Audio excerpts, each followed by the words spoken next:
Bills fans, I'm not even going to attempt to lie to you. I'm not going to tell you a white lie. I'm not going to tell you a partial lie. The truth is, this was likely the worst season y'all will have in the last 5 years. Shut up the Bills! It's not house show! It's not house show! Yeah, we the Buffalo Bills. Yeah, we the Buffalo Bills. You better know that. Look how we throwing and catching, cause we are unstoppable, yeah. You better know that. Look how we running and hitting, cause we are unstoppable, yeah. Reppin' the mafia, yeah. Reppin' the mafia, Bills, mafia, yeah. You better know that. Look how we throwing and catching, cause we are unstoppable, yeah. You better know that. Look how we running and hitting, cause we are unstoppable, yeah. Want me now listen, everyone play their position. Buffalo got a tradition, they say we trippin'. They better get out our way. Top of the table, we flippin'. We on a mission, got an unstoppable team. Continue to follow your dream, by any means. Buffalo, get in the Super Bowl ring. Cause we the Buffalo Bills. Yeah, we the Buffalo Bills. You better know that. Look how we throwing and catching, cause we are unstoppable, yeah. You better know that. Look how we running and hitting, cause we are unstoppable, yeah. Reppin' the mafia, yeah. Reppin' the mafia, Bills, mafia, yeah. You better know that. Look how we throwing and catching, cause we are unstoppable, yeah. You better know that. Look how we running and hitting, cause we are unstoppable, yeah. Mafia up in your city, time to get gritty. Screaming and yelling, we bugging. Look at the red and blue. This is an MVP year for Josh Allen. As an MVP voter, I said this last week. Josh Allen, he looks like an MVP. When you vote for MVP, and I can speak for myself, I think I'm one of 50 voters, you look at a couple things. Who's the best team in football? Who's the best player on that team in football? What do they look like as the best player on that team in football? And how much talent is around that best player on that best team in football?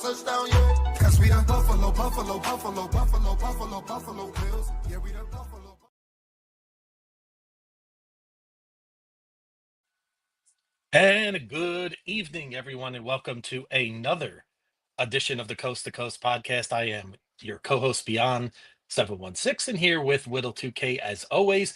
We want to thank you all for joining us here on Do Champions. Please like and subscribe to us at Do Champions. Find us on YouTube or any other platform of your choice. We are out there, a lot of great shows coming up. And folks, we are in the first week of June. It feels so far away, but yet we are getting very, very close to training camp and the 2025 Buffalo Bills kicking off the season.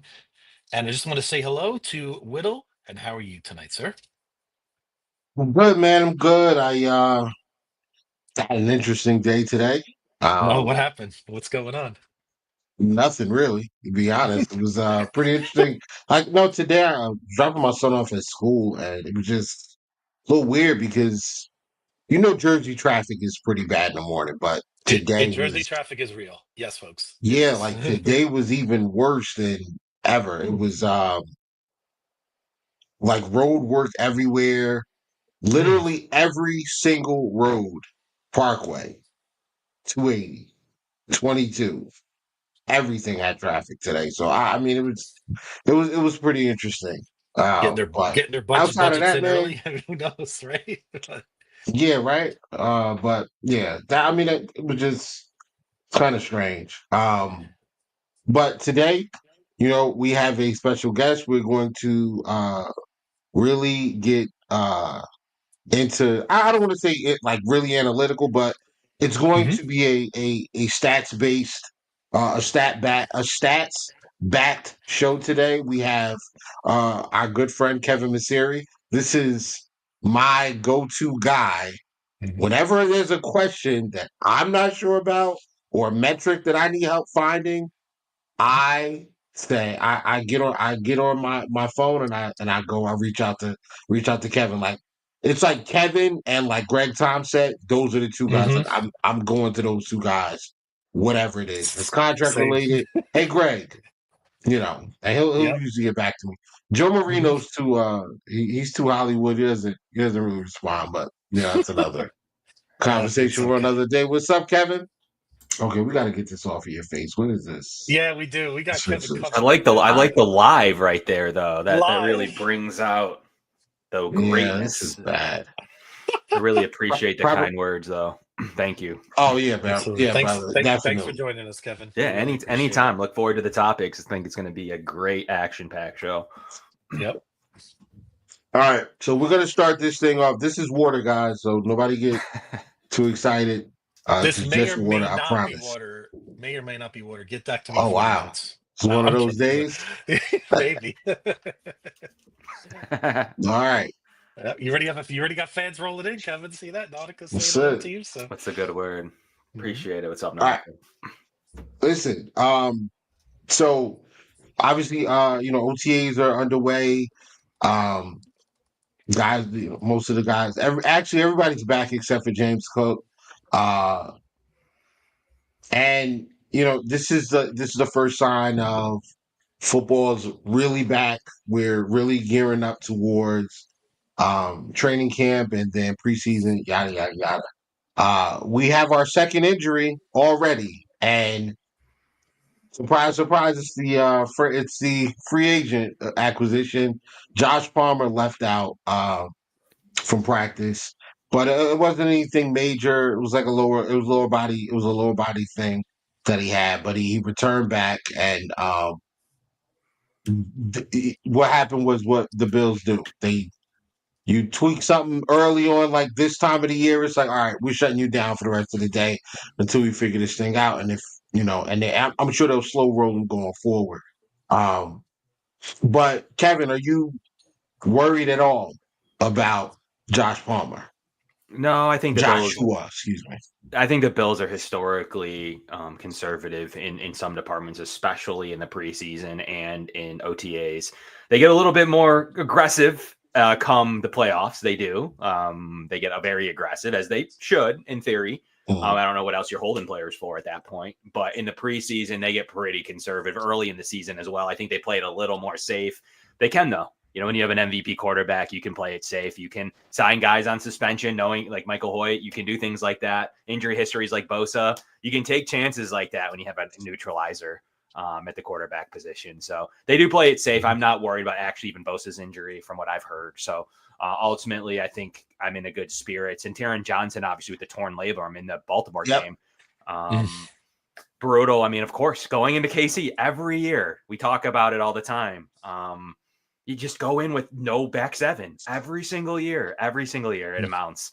And it's just such a fine line against Mahomes. It just every year. Yep. I'm glad you bring that up because beyond like when we lose these guys and still either go into KC or break or KC comes to us and we play these guys to one score games in elimination games like playoffs. Are those like, does it hurt more? Because I know it does for me. But how do you feel like after the game is over, we lose, you get to the offseason, you find, and I mean, obviously the Benford thing, we lost him like literally last, onside kick, and he's out with a concussion. In the final, like really the final live play of the Ravens game, and it's like then you find out Taryn played, but he was banged up. We know Milano wasn't fully right because he wasn't. He didn't look the same. So, does that sting a little more for you? It's a combination, Whittle, right? I mean, the one thing I always compare this to, and we hear it a lot, is the Super Bowl era, right? Where the Bills were a dominant team for 4 years. But as we know, we came so close, obviously, in Super Bowl 25, but the other three Super Bowls we were handled. The iteration of this Bills era here is much different. We have the second best winning percentage in sports since 2019. We've talked about it on the show. Kansas City's number one. So what are we talking about here? 12 points in three playoff games, razor close results. Like, just Deion Dawkins doesn't knock into Josh Allen. Maybe, Gabe Davis gets that touchdown and we win that game. I mean, there's so many variables. We could go on and on about it, right? So it does hurt because it hurts from a point how you feel after the game because you're just so close, right? You could just taste it with this franchise and the way that we built our team and the way Brandon Beane has orchestrated this and the way McDermott has coached it.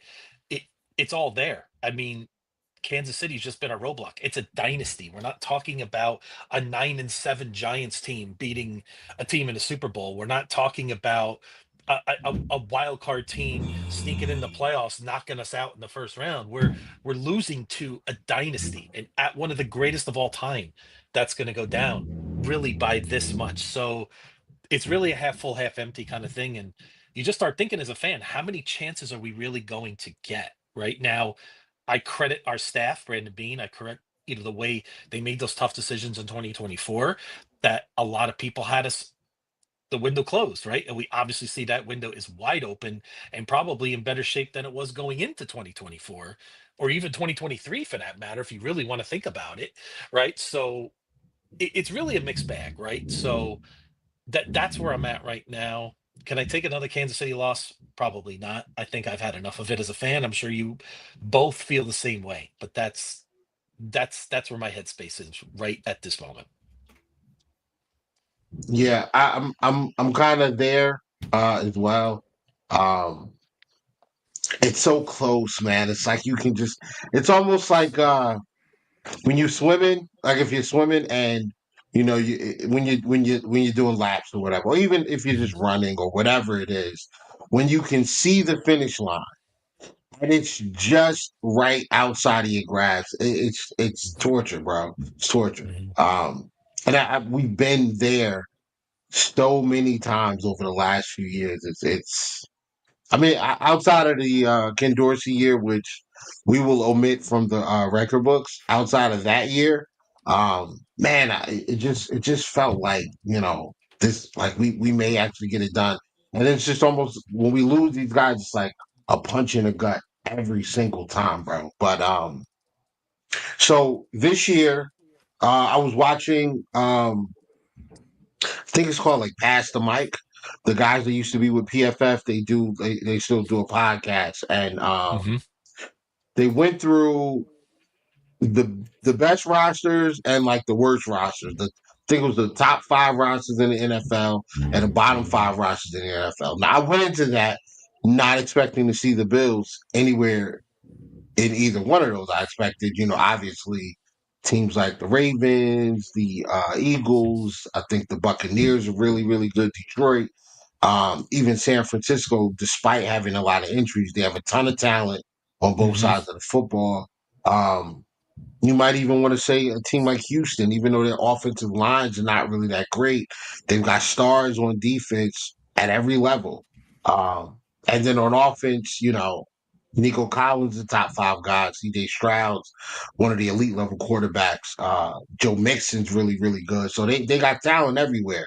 The Bills ranked. I'm going to give you guys a chance. I don't know. Did you see it, Kevin? Did you see that pod? I didn't see the pod, but what was the stat you were going to reference? The Bills ranked what?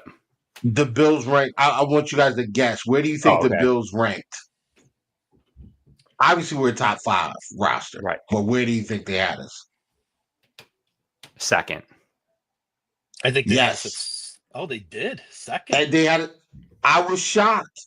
I was I gonna was say shocked. six. I was gonna say outside the top five. Philadelphia was first. The Mhm. Bills were second. I was shocked that they had us ahead of Baltimore. Yeah.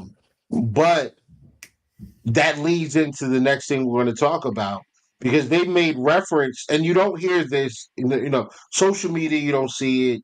You don't see a lot of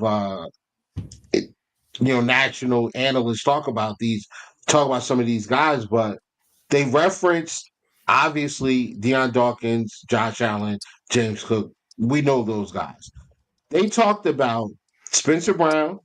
They talked about Terrell Bernard, Khalil Shakir, and Benford? Christian Benford, who they think is a top 5 corner. I personally have Christian Benford at 6. Where do you have Christian Benford at in the elite corner conversation, Kevin?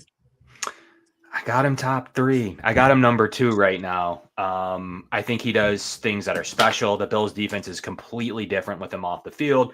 They actually developed a whole game plan off of a concussion on kick returner in the championship game for Christian Benford. They went man heavy, and they said he can play as much man as Patrick Surtain if necessary. We don't necessarily always play that style, especially in the regular season. We don't need to put that out. But they went to a specific game plan that worked in the regular season. And of course, Worthy's going to get his in that style of defense. Like he's just a man beater. He's going to win in certain situations. The Bills are okay with that.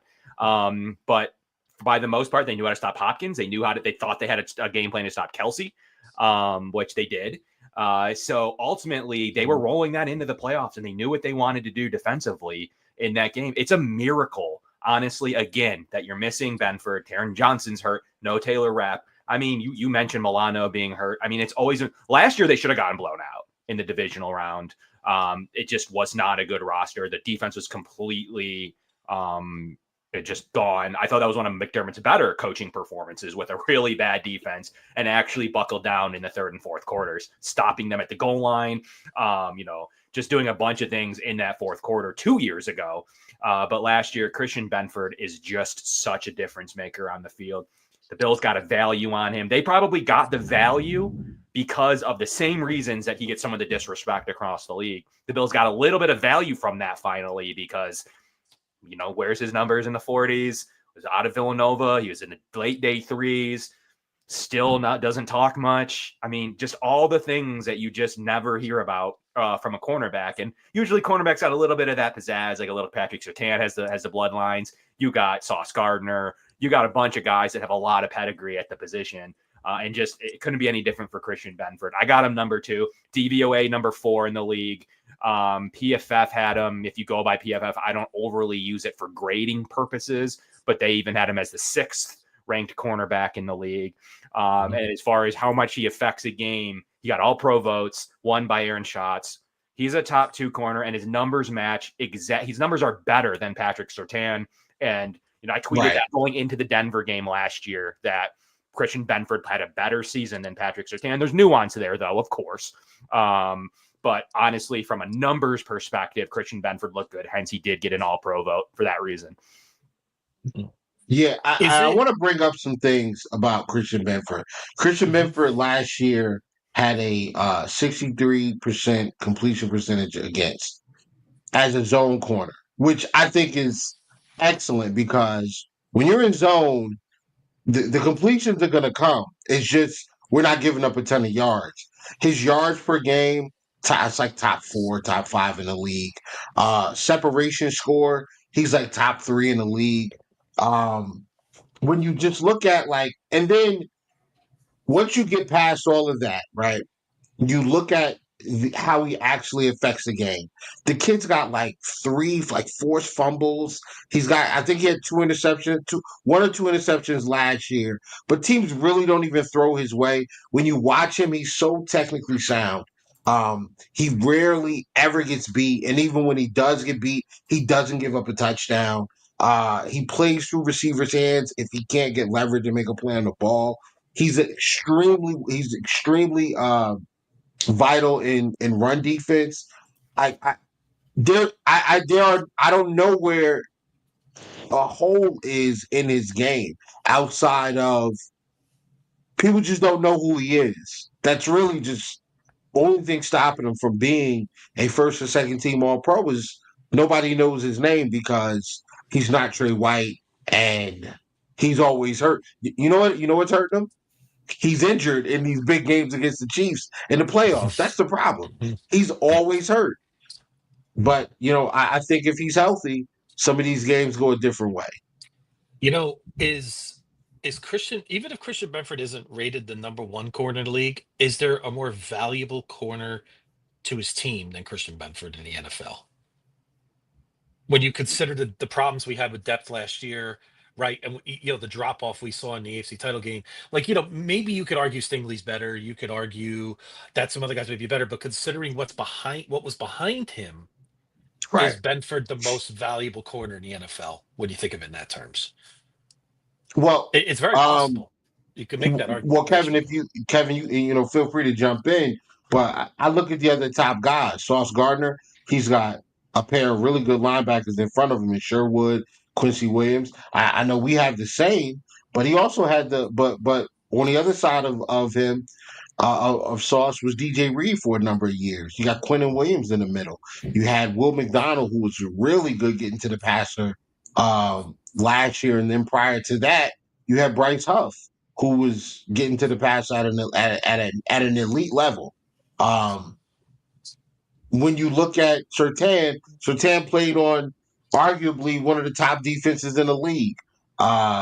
Similar thing to Stingley. Stingley's playing with a pair of really good linebackers in front of him when they're healthy, and then on the line you have Will Anderson and Daniil Hunter. So two really, if not elite, borderline elite edge rushers that get to the quarterback all the time and force the issue. So I mean, when you start stacking up these other corners that are seemingly or perceived to be ahead of Benford, and then you look at what's around those other guys, and then what's around Benford, it's like if the Bills had a 12 sack guy a year consistently, what would Benford's numbers actually look like then? If he had a corner on the other side that, no disrespect to Rasul Douglas, shout out New Jersey, East Orange, stand up, but Russell had a bad year last year. QBR when targeted was I think 107. As a matter of fact, there were only two corners, and I know you guys are tired of hearing this, but there were two corners last year out of all the secondary guys that had a sub 90 QBR when targeted. It was Christian Benford and Taron Johnson. That's it. Everybody else was essentially getting cooked. Like they were getting cooked. So I just think when you look at all of those things and you add it up, and Benford's really, really solid, man. Like he's really good. Kevin, please, Yeah, the biggest thing for me that I look for is not completion percentage, unfortunately, on a zone-heavy team. It's the yards per route ran separation that he prevents. And it's toward the top of the league, and ultimately he affects games in zone. So a lot of people will say, well, Surtain plays more man. Well, this player can play more man. Stingley does this and this. You better in press man is like the number one thing that people like to point to is like how good someone is at press man. Like that's the only coverage that exists in the NFL. Like that was like such a topic with Kyrie Elam, and it was like that was what he was supposed to be able to do. He's supposed to be able to play man. He's supposed to do that, and he was awful at it. That's ultimately what did him. And he actually learned zone a little bit. He actually showed some ability to play zone coverage. He knew how to drop back. He started to rely on that later in his career in Buffalo, and just was awful in press man. So I don't. He forgot to play Mandy. He forgot to play press man. He learned how to be his own corner. He got the playbook on the plane, but forgot how to do what he was good at. And we'll see how that amounts for him in Dallas. But ultimately, he took some shots recently, or some shots. And I don't mind players having motivation. Look, he was benched for, originally was overshadowed by the guy we're talking about in Christian Benford, and then later lost his job, got traded for with Rasul Douglas, and it just continually passed up on it at points, like even Dane Jackson, probably Trey White, everybody else that would have taken his job anyways. But Christian Benford is good in zone coverage. He's so good at it that like people are like, well, he doesn't play as much man as Patrick Surtain. And it's like, why is that the only zone's harder? Like ultimately guys are in front of you. If you don't tackle, if you don't get up, if you don't prevent separation, you stink. And ultimately he's so good at that, okay, fine. Yeah. Surtain maybe does play a lot more man, and he is on an island a little bit more. Why is that the only way to play coverage? You can teach that. Surtain does it as an elite level, as an MVP, all pro level, but ultimately by and large, zone coverage is just as hard. It's extremely hard. Like you're out on it. You're just as in an island, but now you're ultimately giving up space, and you need to know the assignment at all times. It isn't just cover guy in front of me. It's, what is the safety doing? Am I being quarters? Did I hear the signal in the loud defense or the loud stadium in Buffalo? Are we playing quarters? Are we playing, cover 2 man? Like what's going on in front of me? Are we playing cover 3? Like one wrong read that Dane Jackson had against the Chiefs 2 years ago in the playoffs in that game I mentioned, they should have ran out of the jam, honestly. But they ultimately did buckle down. Dane Jackson missed his own coverage scheme, and Travis Kelce is wide open early on when that game was, the Bills were playing a really strong offense. Those are the things that are super hard. Benford is always in the right read. He's always able to play trail coverage. He's always able to tackle. Like ultimately, I've never really seen a play where I'm like, ooh, that was an awful play by him. Obviously, everybody has plays they'd like back, but Christian Benford is so consistent. That's what makes him top 3. He's so good at everything that we try to find something he's not good at. Like he doesn't play a lot of man coverage, but zone coverage is just as hard. He had bad learning safeties behind him after the all pro vets that they had with obviously in Poyer and Hyde. He's had guys that have had to learn the job on the fly. He's had DeMar Hamlin behind him. Like ultimately he's had Cole Bishop learning, who's, going to take that job away, guys. But he's so good in zone coverage that you need to account for that being such a hard coverage to play, always needing to know what the call is on the field. And in a complicated McDermott defense, ultimately they disguise the coverage the most in the NFL. That's not easy to do, as much as people like to put a precedent or like to put a priority on man coverage, when that's just like, got to cover the dude in front of me. There's more nuance in that, but zone coverage is super hard. He's the best in the league at that particular coverage. The Bills run a lot of it. You know what else he doesn't do a lot? Get penalized. That's the other part. He rarely draws a flag. And when he does, it's like kind of questionable whether or not the flag should even come out. But I just went through the list of he doesn't need to, Whittle, because he's DBs. good in coverage. He doesn't need to Right. commit penalties because his separation's so good. 4 total all year. 4 total all year last year. And if I'll go through this list, you have Jalen Ramsey's up here, Riley Moss. I mean, Riley Moss had, he had some rough time. Trent McDuffie's ahead of him in penalties, penalties that, taken. Derwin James, Cam Taylor-Britt, just even guys that aren't full-time starters still have more penalties than Christian Benford. He is absolutely elite.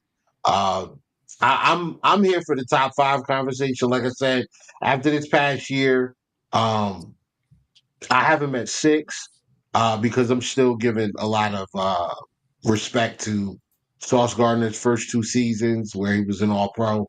Stingley's been great. Surtain, Defensive Player of the Year. I think Jalen Johnson's really good. I don't know that Christian Benford isn't better than Jalen Johnson at this point. Trent McDuffie's another one. And then Marlon Humphreys. I think Marlon Humphreys had a really good season last year. Moving him into the slot, he was absolutely amazing. Of course, it helps having a 4-2 guy in Wiggins on the outside, as well as Roquan Smith and the rest of that defense and Kyle Hamilton behind him. Of course, that helps, but I think Marlon Humphrey has been really, really good for a number of years. So I'm still respecting those guys, but I got Benford at 6 now. Whittle, With Benford, go ahead. No, I'm sorry, real quick. Do you guys think, because I just look at DJ Reed and Benford as 2 guys that are kind of overlooked. Would you kind of agree on that, generally speaking? Like they're guys, when you look nationally, right, they're sort of overlooked. I mean, the names you just went through, Sauce Gardner, top pick, 1st round pick, Surtain, 1st round pick, Trent McDuffie, 1st round pick, Derek Stingley, 3rd overall, Marlon Humphrey, 1st round pick. Is the fact that Benford and DJ Reed 5th and 6th rounders respectively part of the reason why it just takes so long for those guys to get that absolute elite grade, or do you think it's just coincidental based on that alone, right? That sometimes it just takes a while for a guy picked. It's just amazing when you think how great Benford is, where he was picked against those guys, how high they were picked in the draft. Yeah, I don't know if that's. I think for me, I look at it and I think it's market. One of the things is definitely the market. Another one is interceptions. If a guy's not getting a ton of interceptions, it's difficult for. I mean, it's difficult for the average fan to really appreciate that their play at corner. I do think that matters. I think DJ Reed, had he been playing in New York without Sauce Gardner there, I think DJ Reed's an All-Pro at least one of those years. Yeah, I mean, he had the numbers that's for it. true. But that's what I think.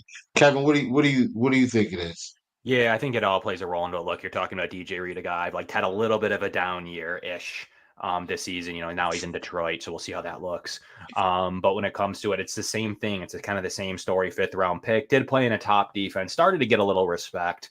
But yeah, I mean, you're talking about a guy that Kansas State, you're talking about, okay, like that's a step up from Villanova. But ultimately, Right. Still not watched every day, not watched on the East Coast. I would say very few casual fans have ever seen a Kansas State game. Even advanced fans maybe haven't seen a Kansas State game. Coming in day 3 pick. I mean, corner is a hard position to make a name for yourself. You rely on other people to tell you who's good when it comes to cornerback, specifically corner.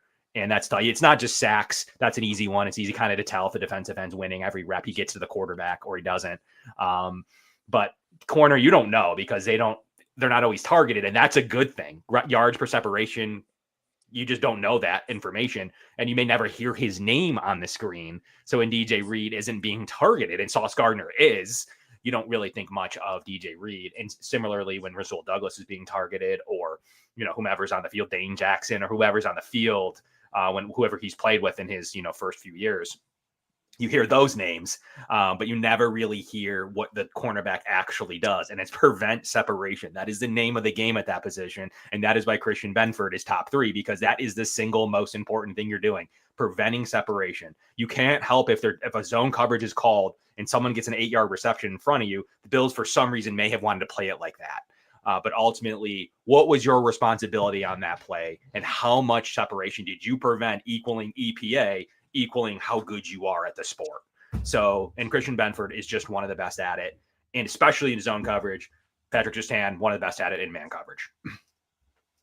One of the tells that I have when a defender, especially a guy in the secondary, is doing well, when I watch these OTA and training camp videos, I try to find McDermott as often as I can.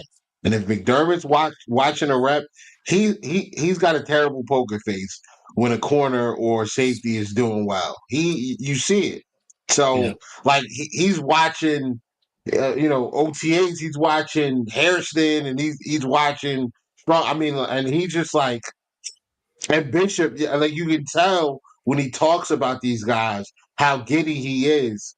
I don't know about you guys. I am extremely excited because it's not like the Bills, and this kind of plays into the number 2 ranking on the roster. You look at what we did in the offseason, there weren't a ton of huge moves. Like Joey Bosa was definitely viewed as a declining player.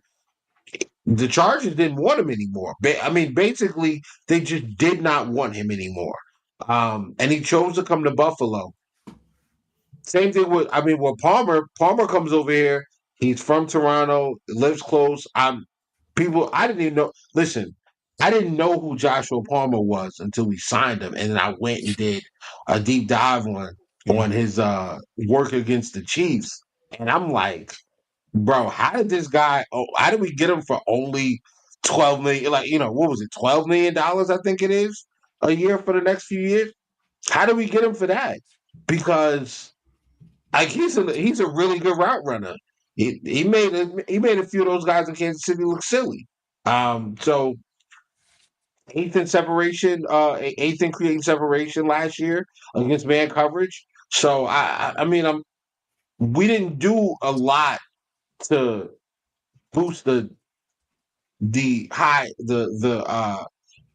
ceiling of our talent. I mean, we did get better, but I think when you look at what we did as far as adding depth, when we talk about these playoff losses, it's always the next man up is not good enough. The next man up just hasn't been good enough, especially in the secondary. I think we're addressing that now. So OTAs are going on uh, right now, and what do you think so far? Like beyond, like, have you been paying attention to the videos and the interviews and things like that? Like, where do you think we are as far as how these rookies look in OTAs? Well, as far as the rookies go, I mean, Hairston is definitely, from what I've read, really showing, physically why he was one of the best talents, coming into the draft. So again, not a lot you could really take in terms of actual performance one-on-one, in certain situations. Because didn't I hear correctly? Coleman was cooking him a little bit in OTAs. Did I hear that correctly?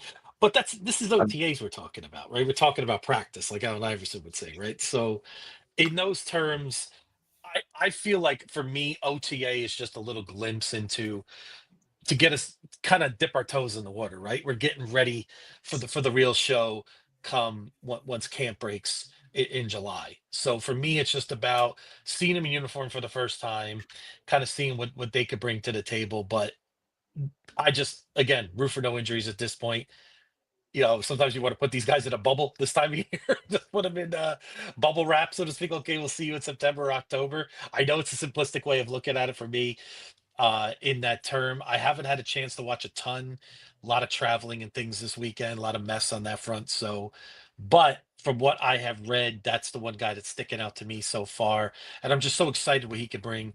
And I did see another comment in here from Steve, and I want to get your guys' opinion on Dorian Strong, because I'm real excited about Dorian Strong. The more I read about him after we drafted him, and along with Hairston, just the depth that we've added at corner. I think it's just was so needed this draft, and I'm excited that Brandon Bean has really attacked that very strongly. Maybe we didn't get the guy that we really wanted, Whittle, as the draft played out. But when we look back at it now, I'm more excited about Hairston than I was initially when we took him in the draft. Yeah, for sure. Kev, I'm gonna have you tap in with, what your takeaways are so far from OTAs. But I mean, just recently, I think it was Sal Capaccio was talking about. Actually, no, I'm sorry, it was Matt Perino. Matt Perino and Ryan Talbot were talking, and Matt was saying that for the first time, he thinks like it looked like Maxwell Harrison was comfortable using his speed. So my takeaway from that is the first week or so of OTAs, you're learning, you're just going through and trying to make sure you're crossing every T and dotting every I. And now he's starting to feel a little more comfortable. And that speed is he's gonna unleash that a little bit more. And I think that shows that there's a comfort level that he has with what he's being fed right now in training camp. But Kev, and before you go, Kev, when I do go up to training camp this year, I'm bringing bubble wrap. And I'm gonna find Trey. I'm gonna find 27. Hey Trey, this is for you. Okay, you need to be ready for the playoffs, dog. Relax. Okay, we'd like to have you for the Chiefs game for the first time ever. Please, like let's try that. But Yeah, I Kev, mean, what's up, man? Training yeah. When you come up to OTAs. training camp, we'll have to link up. Absolutely, That's my absolutely. backyard. And that's such a great place to watch. Well, a lot of people come for like the 11-on-11 segments or like scrimmage, and that's great. But the Bills aren't doing anything in those. What's really good is the one-on-ones. What you see from a player in their reps. What are they doing in individuals? How are they looking in a lot of different settings in different drills? That is so much more telling. And like, how can they react to the summer, the heat? I mean, it gets hotter than you think in Rochester, especially that time of year. It's really hot. It's humid. It's I've been as hot as ever watching the Bills practice, and I'm not the one physically out there. I've covered camp, and it's really hot. And it's really cool to see players like really how they thrive in those settings. Like one of the original tells was like Anquan Bolden was just walking around. And I'm like, that's not going to work. He's done. He was a vet at that point. Obviously, he accomplished a lot. But you can tell a lot by that. Whittle and OTAs. One of the biggest things for me was I was skeptical on Palmer. I'm wondering why, if he's such a good route runner, is he not getting the ball from a pretty good quarterback? Why are they taking him off the field certain times? Why are they looking for speedster receivers? I don't overly like Quentin Johnston. So it's just kind of like one of those settings of like what was going on inside the building over there in LA that cut them off the field. But it's purely like they just didn't utilize him properly. And we've said that, we've said that a ton here, especially at the receiver position. They're never used right. They come to Buffalo, they're going to be used right, and hasn't really materialized a ton in that regards.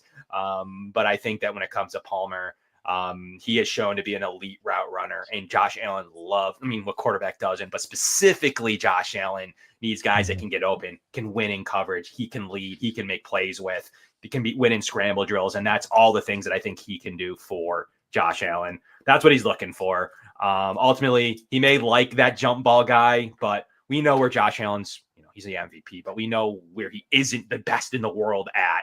And right. I don't really see his fit with a jump ball receiver. I don't see his fit with a deep threat receiver. Ultimately, he was the MVP for a reason, because he finds separators, he gets them the ball, he lets them make plays, and he's just elite at that. So I think Josh Palmer is a natural fit, and Elijah. They might have finally found the combo in Elijah Moore and Josh Palmer that they've been looking for a little bit here. Took them a couple of renditions of this, Whittle. I just don't think it was Cooper. I don't think that was the right fit. I was leery of it when they first traded for him. His advanced analytics stunk. And he did his thing. He helped a little bit. But these are the two players that I believe will ultimately help with Joe Brady. Those are the receivers he wants. They'll get Curtis Samuel involved a little bit more. It's a really good receiver room. It really is. It's a really solid receiver room. And another player that stuck out to me a little bit from what I've been able to read and ask around is Joe Andreessen is really stepping up as more than a special teamer. He's taking over the fourth linebacker, probably not third linebacker, but he's taking over the fourth linebacker role entrenched, which should push Malin Spector off the roster, which should open up for one of these corners that we all like. And Dorian Strong, to me, is that gem. He was a round 3 pick for me. I really thought he was a double dip potential in the 3rd round. I had him scouted really well as a boundary corner. If we missed with other positions, I really would have taken him in the 3rd.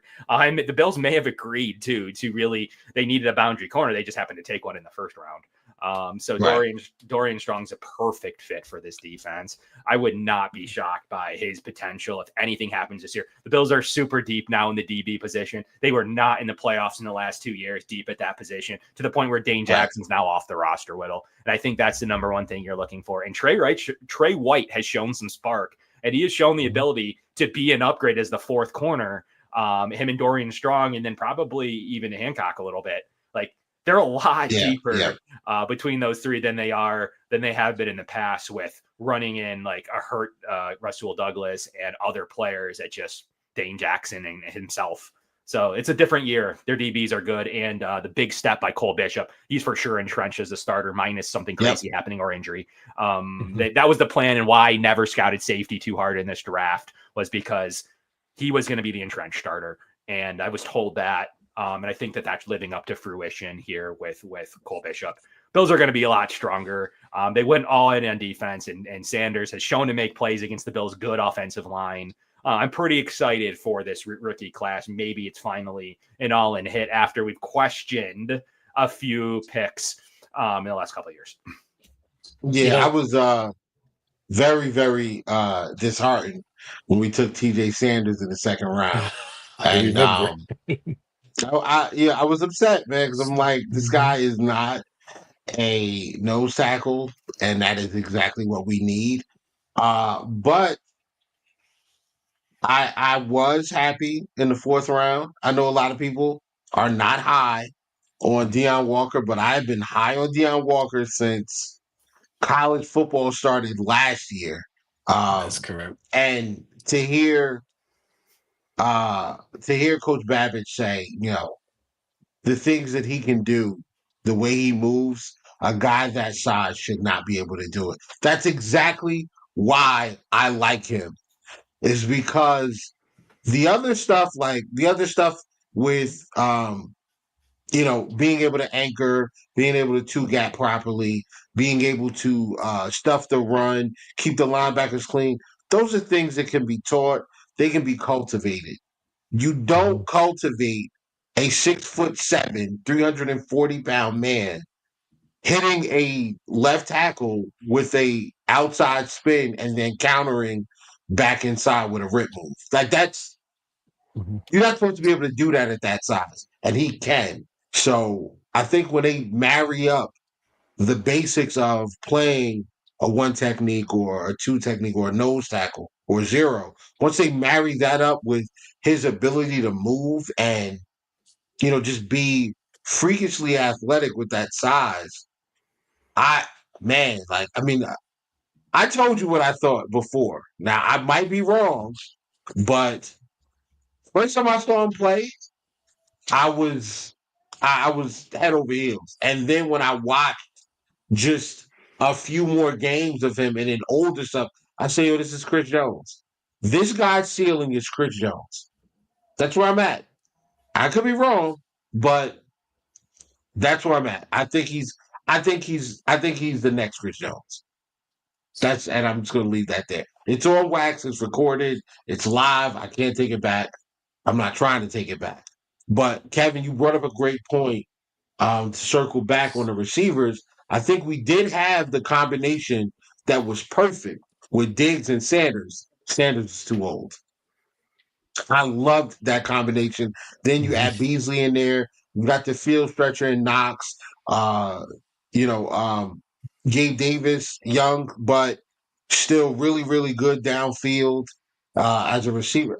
I thought that was the best. Like 2021 was amazing as far as the receiving talent. I think we might be back there. And instead of having a 33, 34, 35-year-old Sanders, we've got 25-year-old Elijah Moore. You know what I'm saying?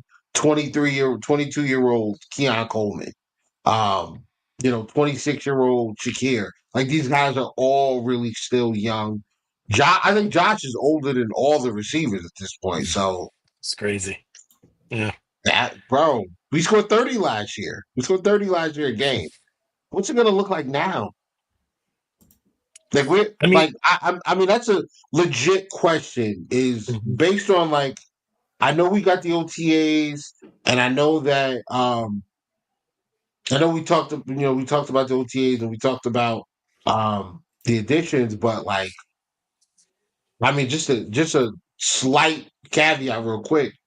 This offense looks really, really scary on paper based on what we were able to do last year. Are you guys seeing that as well? Yeah, because I think we could see a general ascension of Keon Coleman, right? I mean, he's gonna take a big step up. We still don't know what Dalton Kincaid's gonna bring. I feel like I don't want to say this is a total make or break year for Dalton Kincaid, but I feel like this is the year if we're gonna see that jump in his numbers, so to speak. I feel like this is the year where he can take that opportunity. I mean, the depth on in the wide receiver room isn't unbelievable. I mean, I don't know how you guys feel, but I feel like if we lose one of our wide receivers, I still feel good about the four we got. And I haven't felt that way in a long time. And Kevin, I'll even take this a step further for you. I've been a fan of this team since 1982. I cannot remember a deeper Bills roster in my entire life watching this franchise than right now.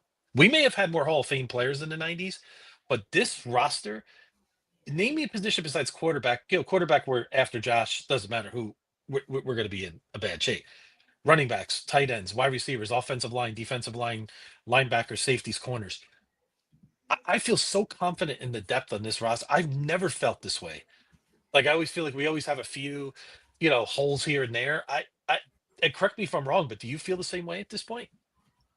Yeah, I mean, it is. I've done some deep digging in the roster, and like they didn't need to do it. Like teams usually lose players, Mhm. and the Bills didn't. Like ultimately, they chose who they didn't want, not because of money reasons, not because they weren't good enough anymore. Like, I mean, you have Cooper and Rasul Douglas. Where are they right now? Mhm. Yeah. Ultimately, it was time. And outside of that, like they've re-signed their own on good team-friendly deals. They've made decisions. They'll continue to make decisions. You have Dawson Knox, probably a forever bill. He's going to continue to take team-friendly deals. He's going to sign these 4 for 60 or whatever.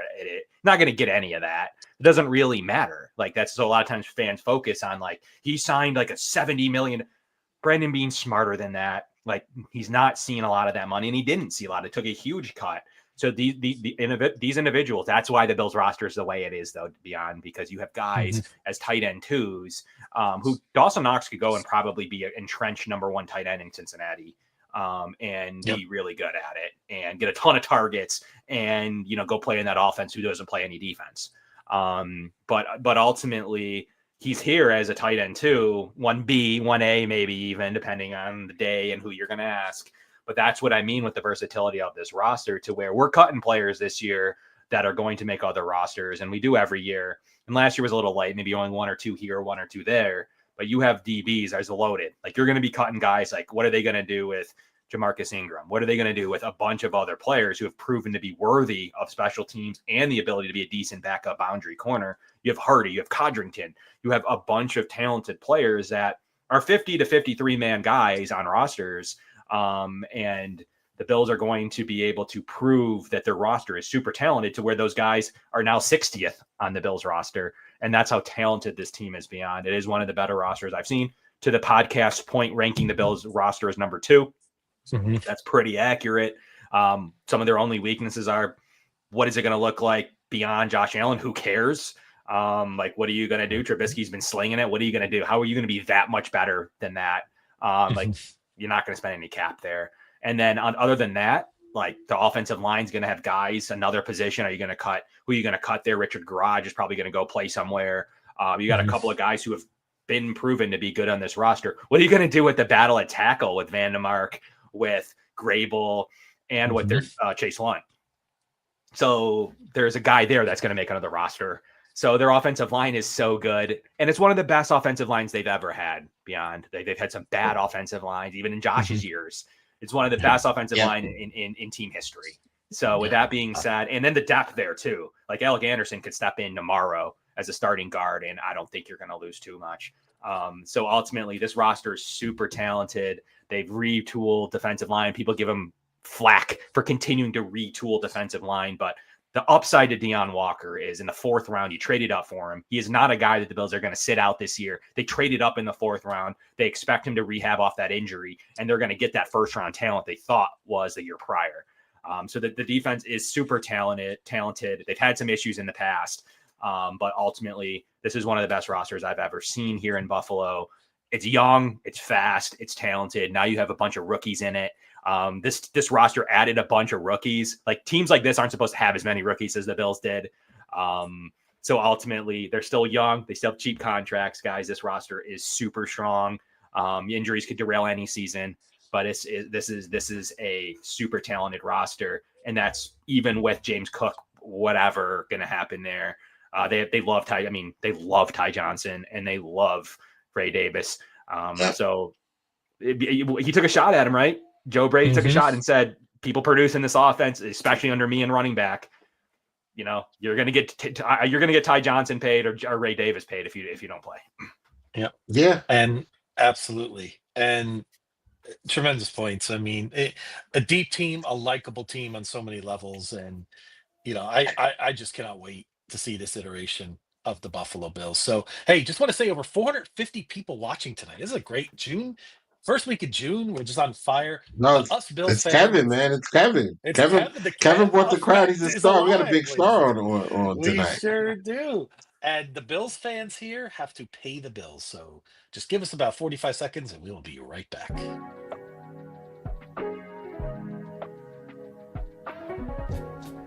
For the best Italian food in Western New York, Elliot Apollo's, call 716-825-3675. The Lardon Construction Group. Fubo TV, the official streaming service of Do Champions. FanDuel, the official sportsbook of Do Champions. For all your summertime needs, beauty pools, as well as kayak pools. CX Chronicles, your total customer solutions focused manager. W.GG, the official energy drink of Do Champions. Hey, Sons of Erie, our artwork looks better on your walls.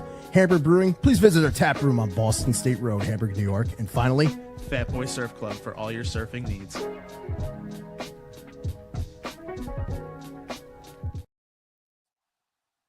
Thank you so much, everyone. And please, again, give us a follow on YouTube. Please like and subscribe. We love that. So again, welcome back and take it away. Whittle, Kevin, what is next on our agenda?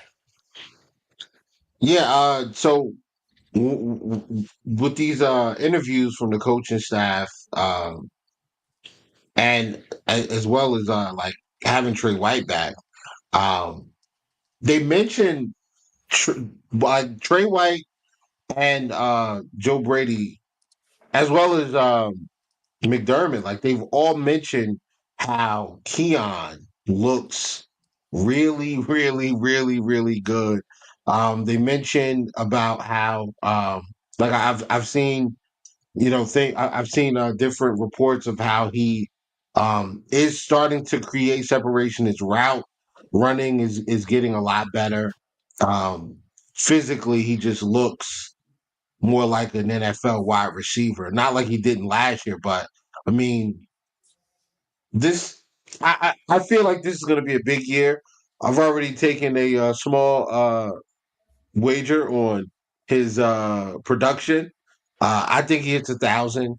Um, he had over 500 off of like 27 receptions last year, and he missed 5 games. So I feel like he's going to be a bigger part of the offense. I feel like he's going to get a lot more opportunities. I feel like his route tree is going to expand based on the way that they're talking about him and how physical he was last year.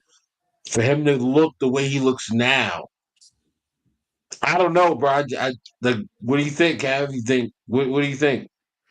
Yeah, I think he's got something to prove. I think he's got the it factor for me. Like I'm always like, I didn't like Leggett. Like just to recap that draft, like he wasn't my favorite player. I didn't like AD Mitchell.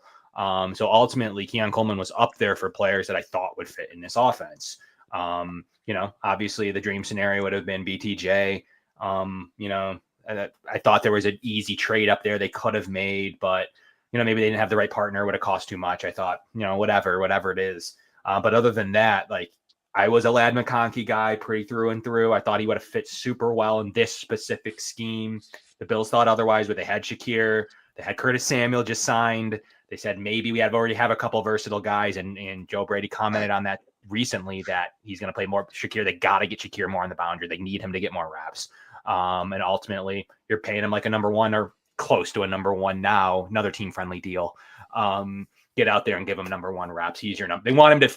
Same thing with Benford. They want Shakir to get the recognition of being a team's number one receiver. Joe Brady proved that just today or just this week, saying he's our number one receiver. We're going to make it feel like that instead of like Jamar Chase and others who is a number one receiver. They want you to feel like that of Shakir. But Coleman's like they're really pushing him to be the Bills' number two receiver. Like ultimately, he was drafted as such. He's showing his talent. Like he was coming on strong to the fact where minus that Poyer hit really set him back. He's got to rebound a little bit better than that, but that's easy for me to say here sitting here in this studio to say something like that. But he does. He has to come back a little bit better, and he admitted it himself. But ultimately, it can't set him back as much as it did. But that shot, man, I don't know what Poyer's doing there. Like, guess he's trying to save a game and win a game for his team. I can't overly blame him, but didn't like that shot. Actually lost him the game instead. Yep. So all around, I think that Keon Coleman's taking that next step. He looks stronger. He makes big plays. I think you're going to be shocked at what he's going to be able to do this year. And he was super coming on before that Miami game two. So ultimately, I think he's the guy. I think he is a pure number two. He's going to be a problem in this league, especially when he doesn't need to come in and be the best ever to ever play football. He's got guys like Shakir. He's got 2 tight ends. He's got 3 running backs. He's got a couple other receivers. You're going to put their worst cornerback, not your worst, but one of your lesser cornerbacks on him, and he's going to start to feast until he sees better corners. Then the rest of the offense can go on. But so he's a problem right now. If he stays healthy and he continues to show what he's been able to do in OTAs, he's going to be a problem for teams. And I did think he showed enough as a rookie. He was pretty talented, and he showed a lot of skill set in some of those games that we saw in the middle of the year. The other thing too, and this is a good point. 17 days ago, Keon just turned 22. He's 22 years old. He's just scratching the surface on this, and I like this point here by Joshua, and welcome to our podcast. And they said just a lot of room to grow in his body, develop, and just physically, he's got the tools. And you're seeing it this year beyond. Absolutely, yeah. So I'm so excited. And again, we predicted this last year, Whittle, and I'll say it again. If Keon Coleman is a hit, like I think he will go down as one of the most popular players to ever put on a Buffalo Bills uniform. I get that feeling from him. A Deion Dawkins type, just big personality, just a likable guy, just so many things, and he's going to be so dynamic. He's going to be such an exciting player to watch. Are people going to like him in Hard Knocks beyond? Is that going to be his coming out? God. Kev, between this guy, Zero, Dawkins, all together. Oh man, that is going to be fun. Kev, one of my Yeah. That's best going to be friends is fun. he's a Tampa Bay fan. That's the first thing he told me. He goes, Keon Coleman. I said, at first I wasn't crazy about the Hard Knocks, but when he said Keon Coleman, I said, yes, now I'm excited for this. Like, this is going to be great. Yeah, And just the exposure we're going to get. How can we not like it as fans? Isn't this why we watch in the first place, right? To be entertained and to get a little You, inside look at our organization. you know the tough part though, not the year you're going to sneak players around, because Yeah. everybody's watching and every scouting department's watching. If you think you're going to sneak Hardy or whoever it's going to be, like Yeah. you're not. Yeah. So You know, you're going to have another or two players claimed this year over years past, in my opinion, when someone, especially knowing Yeah. if guy's a good guy or not, you're going to Yep. lose a couple players that you were going to think. So that's probably why the Bills don't like it more than other people are saying, oh, the exposure, oh, they're going to Mhm. crumble. They don't care about that. Like they know that Yeah. they're not going to show anything. They know that they can win in the playoffs. Like ultimately, it's not going to affect anything. But what it is going to do is hurt player personnel decisions. And hopefully, if it puts the spotlight on a Joe Andreessen or who, like you can't cut him. So ultimately, it's going to be a harder move for Brandon Beane when, especially in that DB room, when they're going to highlight something. And ultimately, it's going to cost the Bills a player, in my opinion. That's the true cost. Is it going to cost like a Codrington? Maybe it's going to cost I don't know, like a Daquan Hardy. Like, where's it going to cost the Bills? Someone they thought they could get through to the practice squad, or a guy we like. I know Widow we've talked about before, to Corey Couch or something like that. Like, it's going to cost them something. And that's probably why the Bills have stated like that's their biggest concern. You ain't going to sneak an offensive lineman or especially a DB or a playmaker. So it is maybe the year the Bills, if like a Laviska Shenault, they expected to be on the practice squad, may not happen if he has a really good preseason and is returning kicks or something. Like it's going to be tough. And Shenault has had a good OTA so far. We saw that with Claypool though. But that is true. if he continues that, he's not going to stick around in the practice squad. He's going to play, especially a receiver. He's going to play somewhere else. I'll Kevin, throw it's another amazing you name brought out up there. Who's I'll that? throw another name out there. Tyrell Shavers is Right. another guy I'm a little worried about. He just kind of sticks around every year, like he's like right on the cusp of making his roster, and I don't know. I'm a little Tyrell nervous about that. Shavers. Tyrell Shavers is a perfect example Right. of how hard it is to make the NFL for even one game. He is he's such a talented player. I'm like a charter member of the Tyrell Shavers fan club. I just love the guy. I root for him Yeah, to make this roster. But again, we just have so much talent If they on said this heavily roster. beyond they're not going to probably cut. I mean, it's not the year that they're going to cut Samuel. It's not, I mean, they're not going to do anything with Palmer. Obviously the guys we just talked about, like, I mean, it's just not there for him. And ultimately it may cost the Bills in this case if he has a good preseason.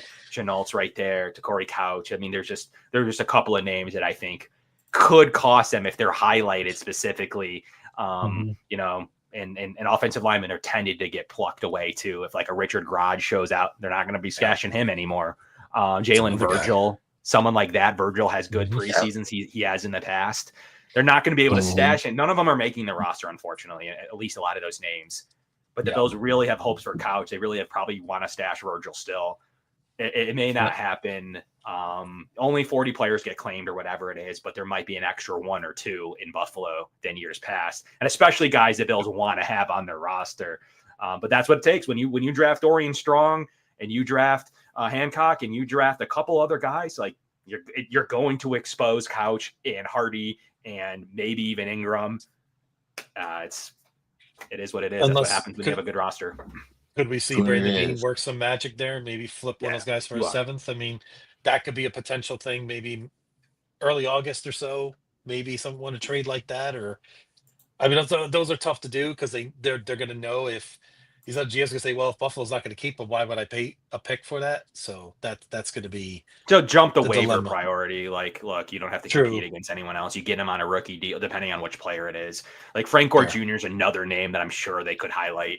A guy that had a good preseason last year. He's going to continue to be like, especially James Cook sitting out. That's more reps. If he's, I mean, I'm sure James Cook's going to play in training camp, but if he doesn't, that's a huge boost to Frank Gore Jr. and is technically the third running back in that situation. And when Cook comes back, Frank Gore Jr. is no longer on the roster. So those are the things that the Bills aren't going to be able to have the safety valve of developing Frank Gore Jr. Anymore, especially if they give him with the name and they give him the highlight. Someone's getting highlighted. The Bills are losing players off this, guys. I think that's why the Bills don't like it more than it is because they think it's going to distract them from whatever week they think it's going to distract. Week 1 against the Ravens, I don't know. But they think it's going to distract them somehow. It's not. Like they always have NFL cameras in their face. They're always filming anyways. It's just whether you see it or not. Yeah. So with that being said, man, I mean, we're gonna lose some guys, but going into the season, I think we're all pretty confident about the offense. One thing I do have a question about, though, is Josh Allen's ability to get the ball downfield accurately. We can sit here and talk about some throws that were wide open and he just missed them. Matt Collins, Dalton Kincaid in the Houston game. Who was the other one? The whole shot to Hollins in the Chiefs game in the first quarter, wide open, man. You hit him there, he probably scores.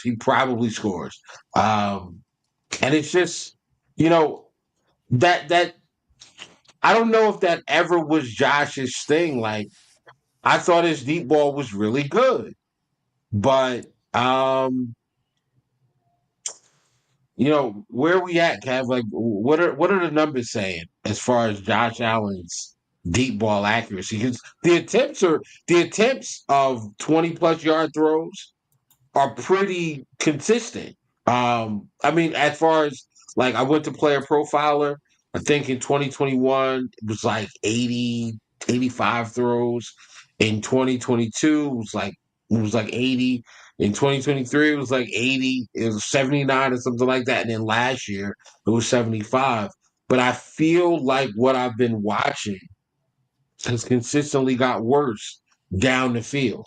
Now, I mean, clutch moments, the guy's putting the ball on the rope. Like the ball's on the rope and he's dropping it into the lap of, your Trenton Sherfields and Stephon Diggs. I'm sorry to bring those moments back up, but I mean, my God, the ball was right there for those guys and he's dropped it. But throughout the season, I can't even say that they just need to throw the ball downfield more because the numbers are telling me that they're still throwing the ball downfield. It's just not as efficient. It's just not as accurate. So what gives? Yeah, I mean he's got a pretty strong completion percentage on throws over 20 yards. Like it's a way above expectation, and CPOE, his completion percentage above expectation is super good. I just think we expect like the elite level, and I think a lot of it's been some OC issues with Dorsey, running a specific offense and being stagnant. Right. He's had some issues with receivers. We've talked about him here tonight. We've talked about some of the issues with drops and Gabe Davis, him hitting Diggs on a rope, but the CPOE on 20 yards plus is pretty decent still. I don't believe it's something that is like, look, it's not going to be his number one strength, but I don't believe that Bill's offense is built like that. I don't believe they want to be built like that. And their current offensive coordinator is what matters. And he's definitely not a guy that is going to be built on that. He wants route runners. He wants drag routes. He wants curls. He wants a lot of different things. And he wants to run deep outs now. So I think you'll see with like a Palmer and probably even Keon Coleman, you're going to hopefully see that CPOE or that completion percentage in general increase, or his EPA increase on throws over 20 yards. And that's what they're hoping for. They want a little bit more playmaking in that offense. And even, Elijah Moore should help that. So I think a lot of people like deep throws, 50 plus, 40 plus. I think that's what we're thinking. And he isn't the world's greatest at that. But intermediate, he's elite. And like low deep, he's really good. So low deep, 20 to 25 to 30, elite. 15 to 20, elite. He actually struggled the most on the Bills can't run screens. It's Josh Allen's fault. You're allowed to say what someone's fault is. Just doesn't run screens. He's not very good at it. He doesn't bait him enough. Teams respect Josh Allen too much in his legs where screens don't work. They're already waiting for something from Josh Allen. You're not you're to trick someone with Mac Jones. You're not going to run a good screen. And Josh is too like much of a playmaker to really try to bait you into not seeing the running back and dumping it off. Like he's just not great at it. He's not great in the flats. He really isn't. It's actually that's why I want those out of it. I want those out of the offense. The screens, like I want the screen percentage drop down by like 90%.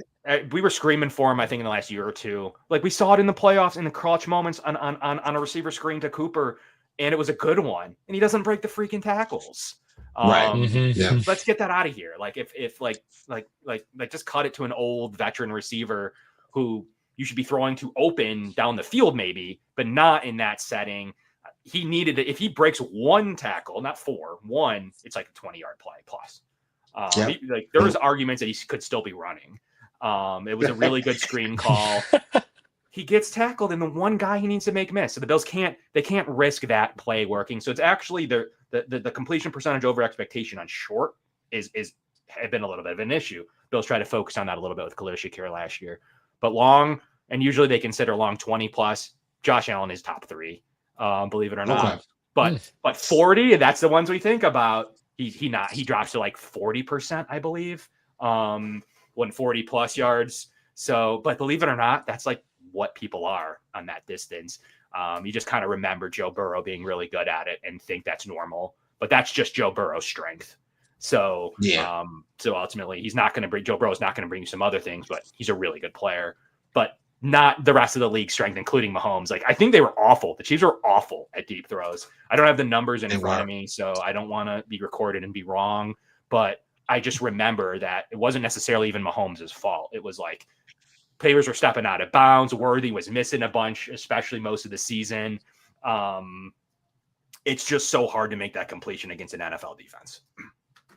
Well, Kevin, this is the right place if you want to be wrong, because I was told that I'm wrong 98% of the time. So this is the right place for it. This is the 98% I thought I heard that following podcast. Chiefs fans own material. That's not my own content. They said that they were pretty bad in those situations, so I'm going to take that for their word. But more importantly, it's a tough play in general, and the best players in the league over 30 yards struggle at it. But it's that 25 yards that really makes you a good player. Josh Allen's CPOE on those plays is still elite.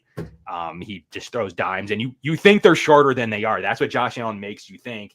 Like, he just converts first downs at such the best in the league. Like, they convert first downs at the best in the league. They don't punt. So ultimately, those things are invaluable. And he can make a 25-yard throw, make you think it's like a 12-yard throw because it's so normal for him. Carl's playing games with us in the chat, man. Yes, I saw that. I saw that too. What's up, Carl? What's up, Carl? Carl's one of the regulars from Twitter as well as the pod. So, yes, he is. Question. But, go ahead. No, real quick. So, Whittle, did you say Josh throws about the same amount deep as he used to in past years? Like, is that consistent across in terms of analytically, Kevin? Would you also say that? Is it like compared to 24 to 23 and 22? Are we throwing at the same rate deep as we used to, or has it gone down? It feels like it's gone down, but I was surprised to hear it's kind of consistent. It's consistent a little bit. Yeah, it's gone down a little, right? Like, this is why I love analytics, though. At times, this is why it's such a great. Yeah, I know there's some fans out there that are analytics deniers and things like that. This is where I love it, because my eye test and my brain tells me it feels like they throw deep less, right? But the analytics show, no, they don't. It's about the same rate. So I just think this is why it's. If you're a diehard Bills fan, I think it's great to utilize those numbers. Beyond Josh Allen's ADOT, average depth of target, is 8.3. Like, that's his average depth of target, and it's almost to the sticks. Yes, like, I mean, like, if you look at the people with like really high ADOTs who do nothing but chuck it, like Anthony Richardson, Michael Penix, Joe Milton, Trevor Lawrence, Jameis Winston, these are the guys that Joe Flacco. These are the guys that lead the league in ADOT. Like, it's not a great thing. Like, you don't want to be in that category, because you have a lot of incompletions. We just talked about it being around 40%. You're going to punt the ball a lot.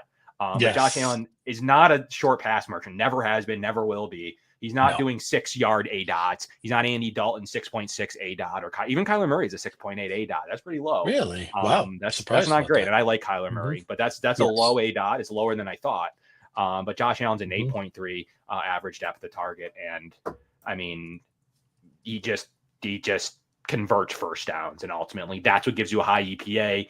Are you better than expectation? Are you making plays that are better than your average player? And he does in every facet of the game. And ultimately, we all want to see like a 40-yard pass convert. But you saw, we talked about Keon Coleman earlier. He was actually adding in the 30-plus category for a majority of the season prior to the Poyer hit. So those are starting to grow that part of the game. He gets hurt, and all of a sudden, I think they start to go back with what they know and how they're, Khalil Shakir and what they do. But he's never had a problem going deep. At some point, he's had a little bit of a receiver issue, but Gabe Davis made a living on it, guys. Like to the point where, like, if someone gets, I think Gabe's going to sign in Pittsburgh.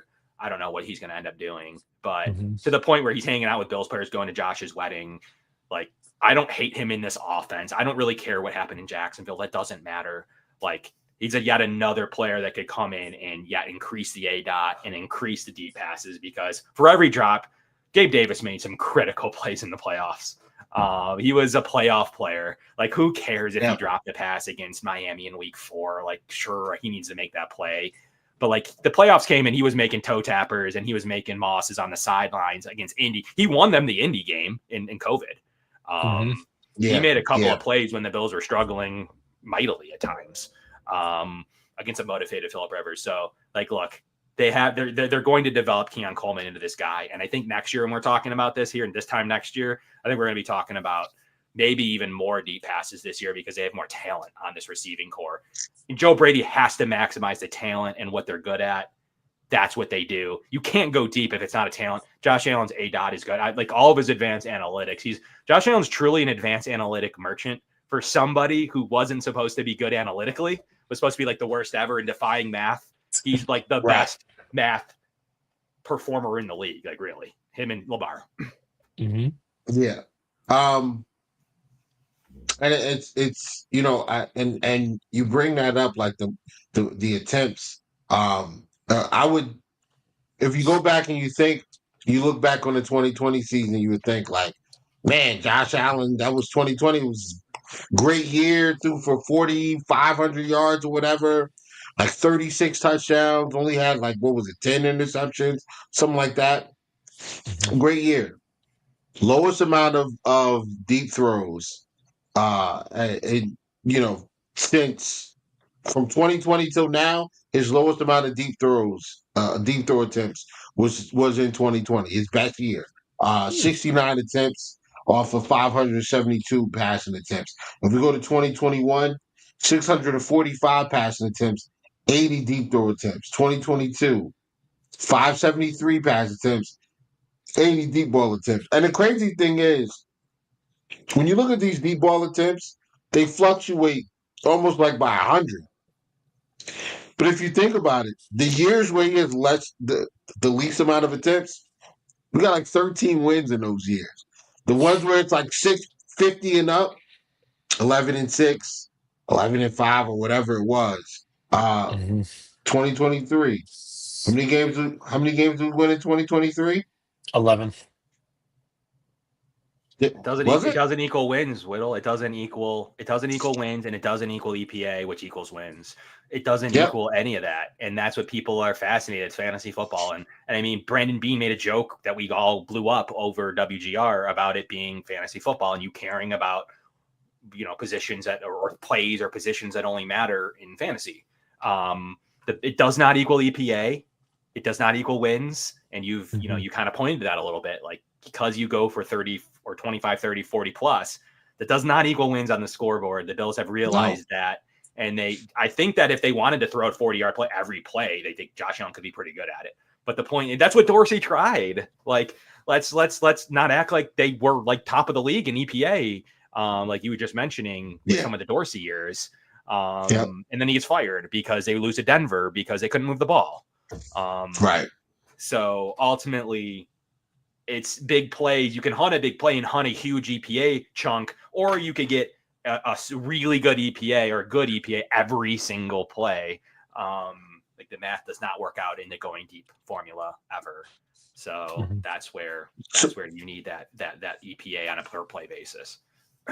I got one more schematic question or scheme question before we go into you know the roster after this year. After we win the Super Bowl and the parade and everything else, we're gonna lose players, of course. So we'll get into that. But Kevin, when you look at the offense now, I know that we've complained about the screen passes, and it kind of seems like he's dinking and dunking here and there.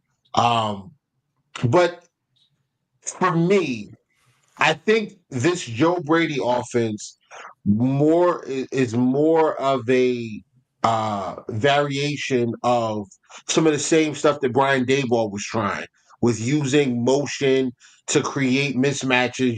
You throw Isaiah McKenzie in motion. Hopefully, he gets picked up by a linebacker. Let's throw him the ball in the flat. Maybe he can get up the field a little bit. Things like that. What would you say when you look at I guess the father of this Bills offense, Brian Daboll? What would you say his philosophy was while he was here in Buffalo, as far as how he wanted to attack defenses? Yeah, Brian Daboll put a lot of stress in the intermediate routes, right? So one thing that we saw immediately was kind of a variation of Alabama or a variation of what the Chiefs want to do, and Andy Reid takes advantage of you. And he has in the playoffs, and we've all seen it. But Brian Daboll was kind of from that camp of like, there's a lot of weak linebackers in this league. There's a lot of weak nickels. Let's attack behind them. Teams are going to run zone against good quarterbacks. Brian Daboll was the first coordinator to basically say, this cover two, like deep, people are going to run the shell. How do you beat it? And he beat it. Like he was running zone beaters. He was running beaters behind the first level, and he was running beaters behind the second levels. So really he was somebody that, liked to run a lot of deception. Dorsey went away from it to the point where we weren't running any motion and we weren't doing anything special. And we were just like honestly running four verts, like literally. Like to an extent, like deep outs, deep ends, like we weren't running a lot of variation to the point where, we're throwing interceptions against Minnesota because Patrick Peterson knew the plays. And that's a pure issue of not Josh Allen. That's a pure issue of what he was able to see on film and what the Bills wanted to do. They wanted to go for those huge chunk EPA plays.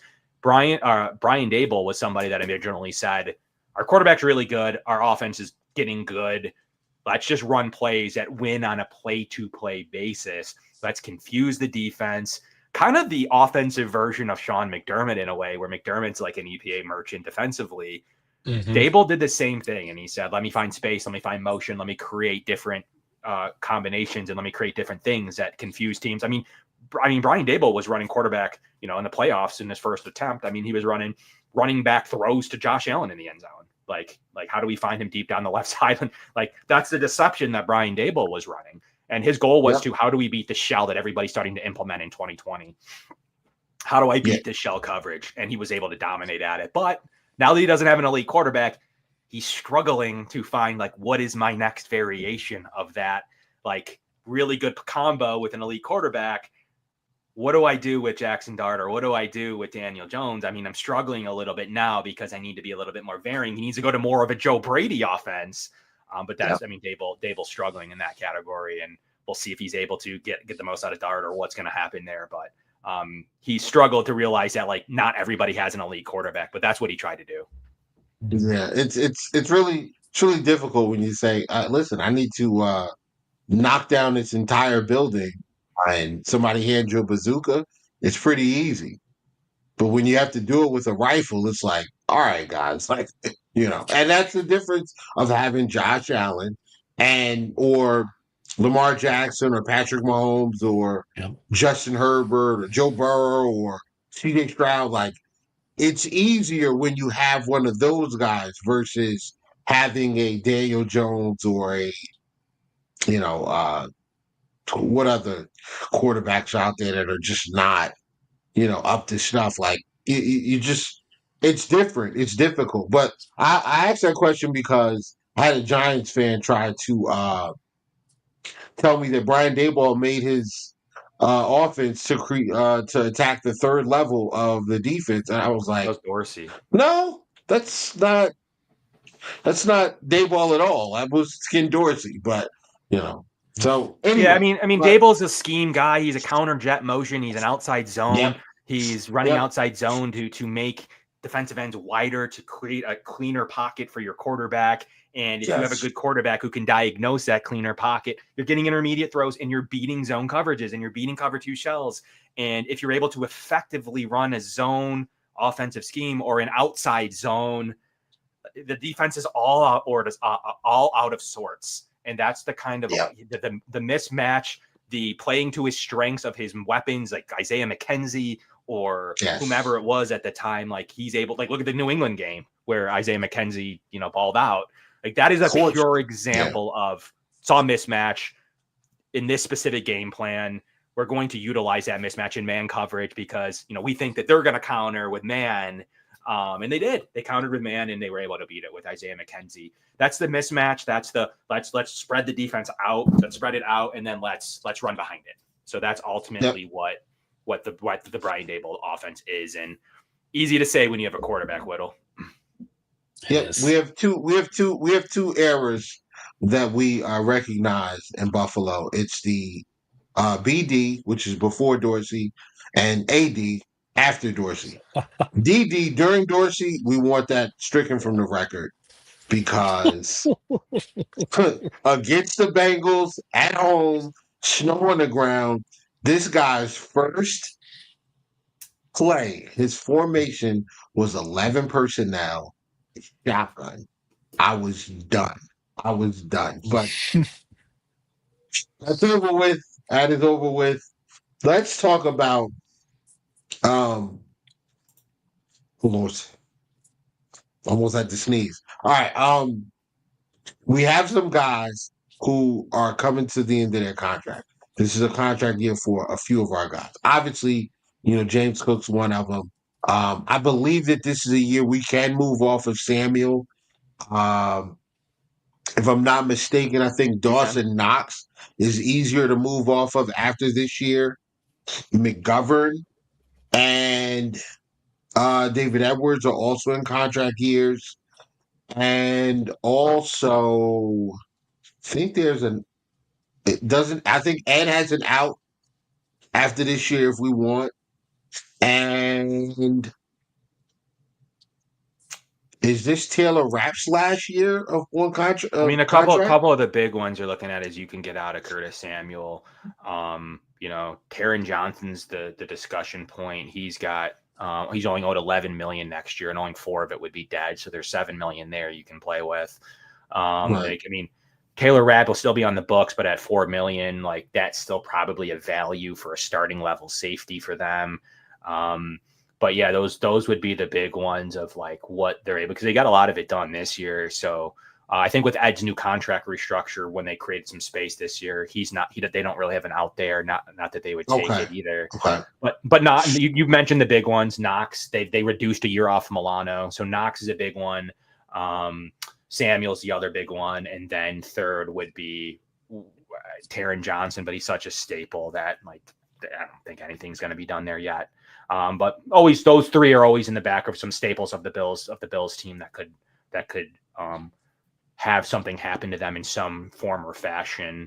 But then, yeah, you mentioned some of the free agents, but the Bills did a really good job of chewing into some of those already. And you're only looking at a couple of free agents really that matter for next season. Bosa, Daquan Jones, McGovern, Milano, Epinesa. A couple of the 1-year guys, Elijah Moore. Those are the guys that you're looking at long term. They still have options on Alec Anderson and Ryan Vandemark, so that offensive line could still stay together if they wanted to with signing David Edwards. But they're going to probably make a decision on McGovern and Edwards. But I think one of those gets done in a few weeks. I really do, or maybe a month. I think you're going to see that on Hard Knocks. So I think someone's getting extended, and those 2 offensive linemen are the best candidates currently. I think so at this stage. Those are the guys that one of them could be rewarded. And I think it might be McGovern. And that's going to cause the drama of when an offensive lineman is extended and James Cook still sitting there. It's going to create some problems when he hasn't showed up or may have just showed up or isn't going to show up. And then the offensive linemen get the deal. And now you're talking about like literally everybody but James Cook getting the money. But he's a guy we didn't talk about him. He's a free agent. So that's probably what do the Bills do with their 2 interior offensive linemen, and what do they do with James Cook? Now, those are the questions, the biggest questions as of June 4th, as you think about next year. Those are the biggest things that they have to consider. Now, question. On the defensive side, is Daquan done after this year? Probably, but if he shows out, the Bills will never stop giving 1-year deals. So if he shows out and he shows that like I'm not only developing some players, if he plays to a high level and you're seeing a lot of players like maybe the Bills can make the decision if they see Deion Walker develop, if they see TJ Sanders be the player they think he is, maybe you don't need to, but if he has a good year, the Bills will not stop giving out 1 years until they believe that analytically or physically they're just done. So he is done right now, in my opinion. But if he plays really well, that's going to be an interesting decision where maybe he's a guy that gets one last run back at this thing too. I want to bring AJ up, but I mean, when I look at it, I look at the numbers game like you brought up earlier. Even with this being a year, a contract year for him, we're gonna lose Bosa. Like I if Bosa's terrible, he's gone. If Bosa's good, he's gone because we're not gonna pay him. So regardless, I think this is a one and done year for Bosa. Unless Bosa shows up and says, "Yeah, I'll take $8 million to stay," then and he's good, then sure. But I think AJ's here. I think Knox is still here. They probably do something where they move off of his contract and then bring him back. But I the guy that I'm worried about is McGovern, and I'm glad we brought that up as this comment here. And I gotta agree with it. Like analytically, McGovern was really good last year. The offensive line obviously was good. He's another, and this is a conversation I had with a Chiefs fan. He's one of those athletic centers that can get out in space in the run game. He's really good at combo blocks and then climbing to the next level. Super, super, super athletic and has the anchor to match, which was the problem with Mitch Morse. Athletic is all get out, but the anchor just kind of wasn't there. So McGovern has that, and he's got the athleticism to match. Do you think it gets done? Because I can't see him taking less than 14, 12, 14. Let me tell you why. So the Bills have some tells, and Brandon Beane, studying him for basically, I covered the Bills inside the building. So I was at training camp in 27, like his first year when he literally had just gotten hired, right? Post-draft, and they made that weird hire him in like May or whatever it was, like late April, right after the draft. And since then, he had some tells. And one thing that Brandon Beane did on a couple of contracts is he gives himself his own buffer player options. They're not real. He sits them in 3-year void year increments, the max. And that may be something that the league wants to adjust because teams like the Bills and others, the Eagles and others, have continued to legally game the system in terms of the league doesn't care, and players certainly don't care. If you want to pay more money to have more players and be better at it, I mean, the NBA does it. I mean, like if they're your own player, you have extra rules, and you probably know their rules better than me.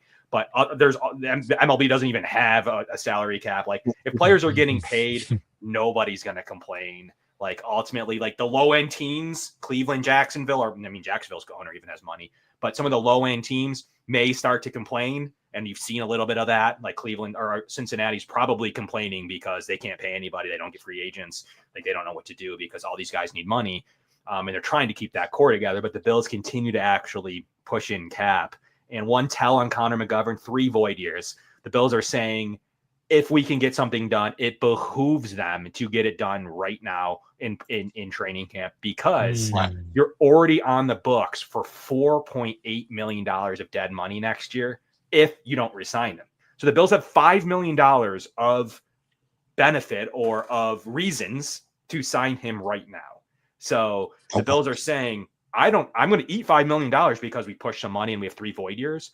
I'm going to eat some money if I don't pay Connor McGovern by the time his contract expires. So let's try to get him at a rate right now, because if he goes out and has another baller year, he is in that range you're talking about, 15, 16, 17, 18, 19. Let's try to get him on the Buffalo 10, Buffalo 12. It's the same kind of number with James Cook. It's the same kind of number with Gabe, believe it or not, probably around where Gabe Davis, where they were trying to discuss with him. And both of those 2 players wanted more money. Jermaine Edmonds probably would have gotten that deal.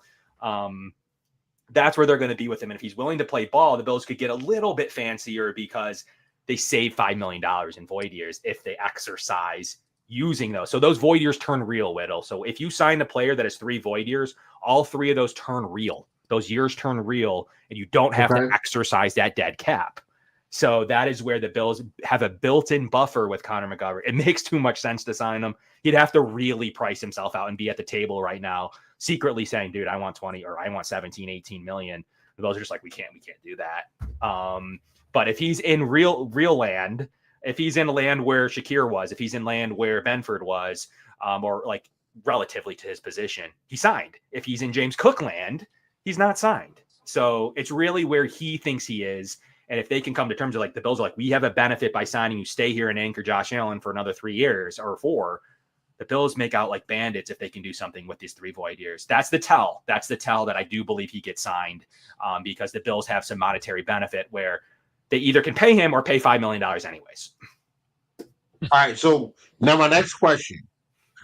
Let's say Connor McGovern signs 3 years for $36 million. 30's guaranteed. Yep. 10 a year, every year for the next 3 years. Is that 10 per year in addition to the 5 dead cap? Or is it just a flat 10 and the dead cap is gone? So you can take that money and spread it out. So what the Bills would do, let's say he agreed to the 3 for 30. You say 3 for 30, 3 for 36, whatever. Yeah.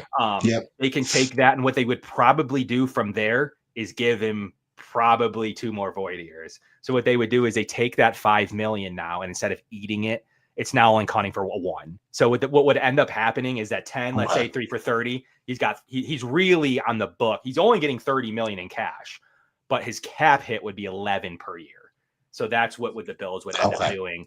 So in theory, you're going to probably eat 1 of it anyways. But the difference between 1 and 5 is we'd probably rather have him for 11 than pay 5 and watch him go play for the Chiefs. Like, who knows? Like, I don't know, like which team he could go to. So they'd rather have him for 5 than walk for 11. Than have him for 11, than walk for 5. He'd be in Houston. He'd be in Houston in a New York minute immediately. Yeah. Even though I think they like Juice Struggs down there. Yeah. So maybe if not Houston, Jacksonville. I mean, teams that it may be Cincinnati, because at some point they got to move on from. I think they have Ted Karras at center. I think that's their center's name. Who they're going with? Yeah. Yeah, that's that offensive line. They're supposed to be better. They're supposed to be better this year. That's what the Bengal fans are saying. With Dylan Fairchild and Lucas Patrick, is that like their interior line plan? Yeah. Okay. Good luck. It's a bold strategy, Cotton. Let's see how it works out. Those are always the offensive lines the Bills have had, like overpaying Orlando Brown, but then they have Ted Karras, Dylan Fairchild, Lucas Patrick, and Mims. Like, I don't know, and Cody Ford behind that, and Cordell Volson, who we know has already struggled. So yeah, they have some offensive line issues, and that's what I'm talking about with the cap issues, where like they're trying to get their skill players paid, which is smart. You can't let you lose T. Higgins or you lose Jamar Chase, and like you're just not the same team. So they have to do that, and so they're saying, well, all these other teams are paying all this cash. Like, you know, we don't have all the extra liquid cash that some of the other teams do. We can't do these games that the Bills play or the Eagles play. Like, this isn't fair. Like, it's not, we're not in the fair playing field because they're buying cap. That's what teams like the Bills are doing. They're buying cap space. They're literally saying, I want some more cap space, so let me buy it. And that's what they're doing. And other teams don't have that luxury to do that. So that's kind of, I think, the debate that I thought I saw that they're going to start to discuss on like how they stop that. But like with other leagues, like we've already talked about the MLB and the NBA doing what they like, it's not going to happen. The NFL Players Association is going to be like, you're paying us more money. Like we're not going to punish the Eagles, Bills, whomever, because they want to be more competitive and spend more money to do so. It's not technically free; it costs cash. So, that's the biggest debate. Well, they want to go to a flat cap like the NHL. I mean, does that? I think so. I think that the lesser teams do. I think so. I just think they want to get rid of the void year. I think they would want to ask to get rid of the void years, and play it that way. For anybody out there that doesn't follow hockey, 50% of the Final Four in the NHL since 2019 are from Texas, Nevada, and Florida. All income tax friendly states. If you think the advantage in NHL is big, what do you think would be in the NFL for the size of the rosters and the size of the money? I mean, it would be astronomical. That is something the NFL does not. They won't do it. Bring in. Yeah, they're not going to do it. It's going to cost teams too much. Crazy about it's not going to happen. It would be way more pronounced in the NFL. It would be a disaster. So I agree with you, Kevin. It's not going to happen. Josh says Roger Goodell said they were going to evaluate the contract options and how they impact the salary. Like too many teams. Go ahead, Kevin. I was going to say too many teams in, like to Beyond's point, in New York aren't going to agree with that, and other states. It's not going to happen. No. Right. Good luck getting the Commanders or the Ravens or the Bills, the Jets and the Giants to agree to that. Even the Broncos. What about California teams? Oh my God. The Niners, Rams, Chargers, forget about it. There's not enough support there. Yeah, you'll have the Florida teams, you'll have some of the Texas teams probably, but Jerry Jones is a pivotal influence, and they do things a little bit differently. So I don't think he would even be on board with that. So, but could be wrong. Yeah. Well, we're gonna get out of here, but I have a little message for the teams that can't pay their players. Listen, get your cake up, not your hate up. Okay, if you can't play this game with us, get your cake up, not your hate. Whittle, that you got to patent that. That's good. Listen, man. The problem is Whittle. They're figuring out how to pay their players. They don't know how to get other players. Like they can't figure out how to manipulate to get a Bosa. Like these are just examples, but how to get other players and sign their own. They cannot figure it out. Like, how do I pay my guys? Or I can go get new players, but how do I keep my own players? That's what they're going to go to the league and cry about and say, like, I can't keep my own. And like, draft better, like draft a better offensive line. Like it's unfortunately a tale as old as time. Like you can't cry wolf when you're paying your skill players and then act like you don't, you build the roster though. Pick your poison, guys. That's just what it is. Pick your poison. Oh, well.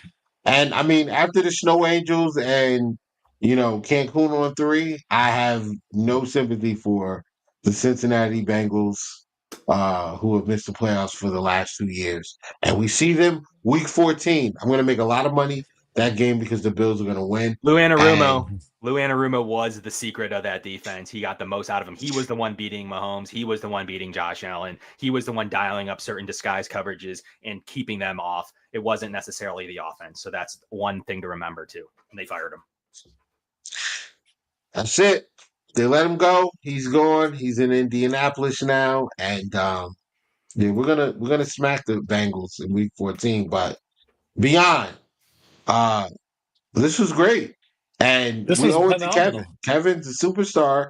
He brought literally 400 people, probably like 450 people came here just to see Kevin. We're at over 570 listens in early June. This is usually our slow time. So imagine when the game start counting. Yeah. Yep. Training guys, that's when people are very eager to listen to actual good Bills talk. They want to see what's going on in the field. They want to know people's opinions. So maybe we'll have to reconvene in late July or early August. We absolutely. But Kevin, I thought all I needed was a countdown and some really cool music in the background. And no Bills apparel. You're not allowed to have Bills apparel. Oh! Sorry, guys. I'm all red, white, and blued out. Well, Whittle, didn't we bring your percentage that you're 97% wrong now, not 98? We brought you up a little bit, right? I I thought we should be. talked about this. I So should be. maybe 96. We'll discuss. Maybe we'll put you up to 96. So we'll see. I got to get some points for Deion Walker, bro. That Yes, like you do. Yes. I If called he that if in he's like good, Listen, if he's August. good, Yeah, that's got to drop to like 80% always wrong. absolutely, absolutely. as soon as I'm we gonna picked get a him, I huge bump. said, I messaged Will immediately. I said that was the first thought because how long did we talk? Almost this time last year, we started talking. You started talking about Theo Walker. That's how. Yeah, I That's will how say one long that thing: was. Yes. every time the Bills trade up for a player in day 3, they're good. So Khalil Hmm. Shakir was a recent example. That's a Like good they point. trade up for players they're convicted of, and Hmm. you got to give them credit. It doesn't always work in the first round. It doesn't, but they're Hmm. convicted. They know what they're looking for on day 3. Deion Walker has fit into the exact mold of somebody that fits in the defense that they think can be versatile. That's actually more of a Hmm. 3 tech than people give him credit for. He's a really good 3 right. tech. That he's Yeah. going to be versatile. The Bills saw a lot of value in a first round player in the 4th round. They traded up for him. I wouldn't be shocked if he's a guy that's taking starters minutes by December. Hmm. Oh God, listen, that guy can play everywhere. He can play Hmm. from 5 to 0. You can put him anywhere. He's got it. But we'll see what happens. We'll let the season play out. But Hmm.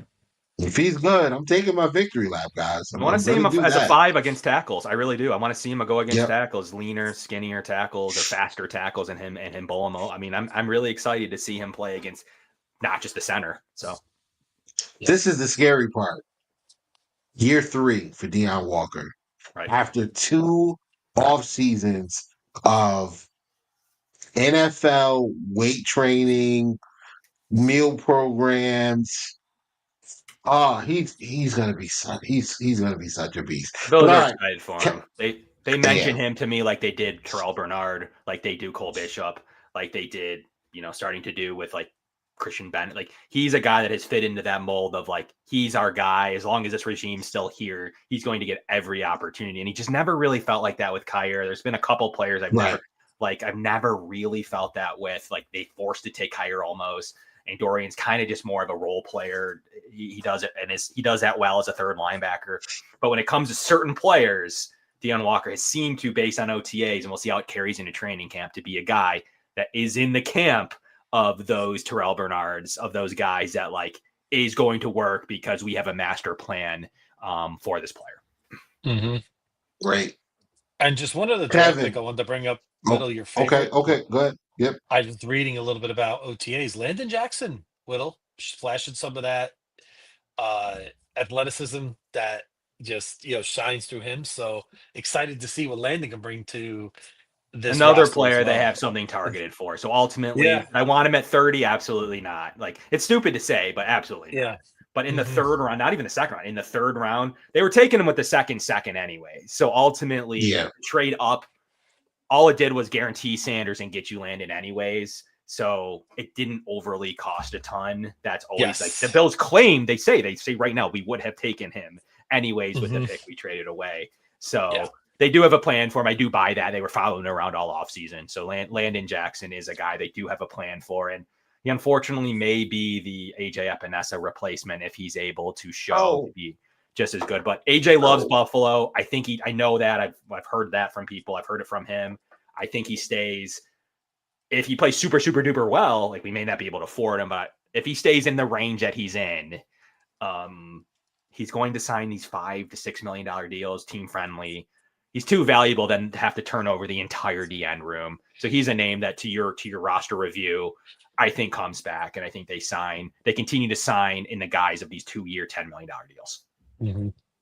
Rihanna and Nordica are going back and forth in this chat. You guys are gonna get me in trouble. Because what's gonna happen is somebody's gonna see this and then they're gonna send it to that individual and then he's gonna blame it all on me. But it is what it is. Aren't we But used to blaming listen, everything on you anyway, Whittle? Isn't that of usually course, par for the course? if you haven't seen Scarface, go check it out. It's a great movie. Oh, classic. Say goodnight to Yep. the bad guy. Yep. This is There'll never be another bad guy like this. Okay? Hmm. Never. Kevin, thank you as always. Anytime. You have been Yeah, that's great. a shoulder to lean on in these epic battles of defending the Bills on this stupid app that Elon's destroying. I appreciate you. Your work on your pod was a key factor in why I believed that I could do this. So I've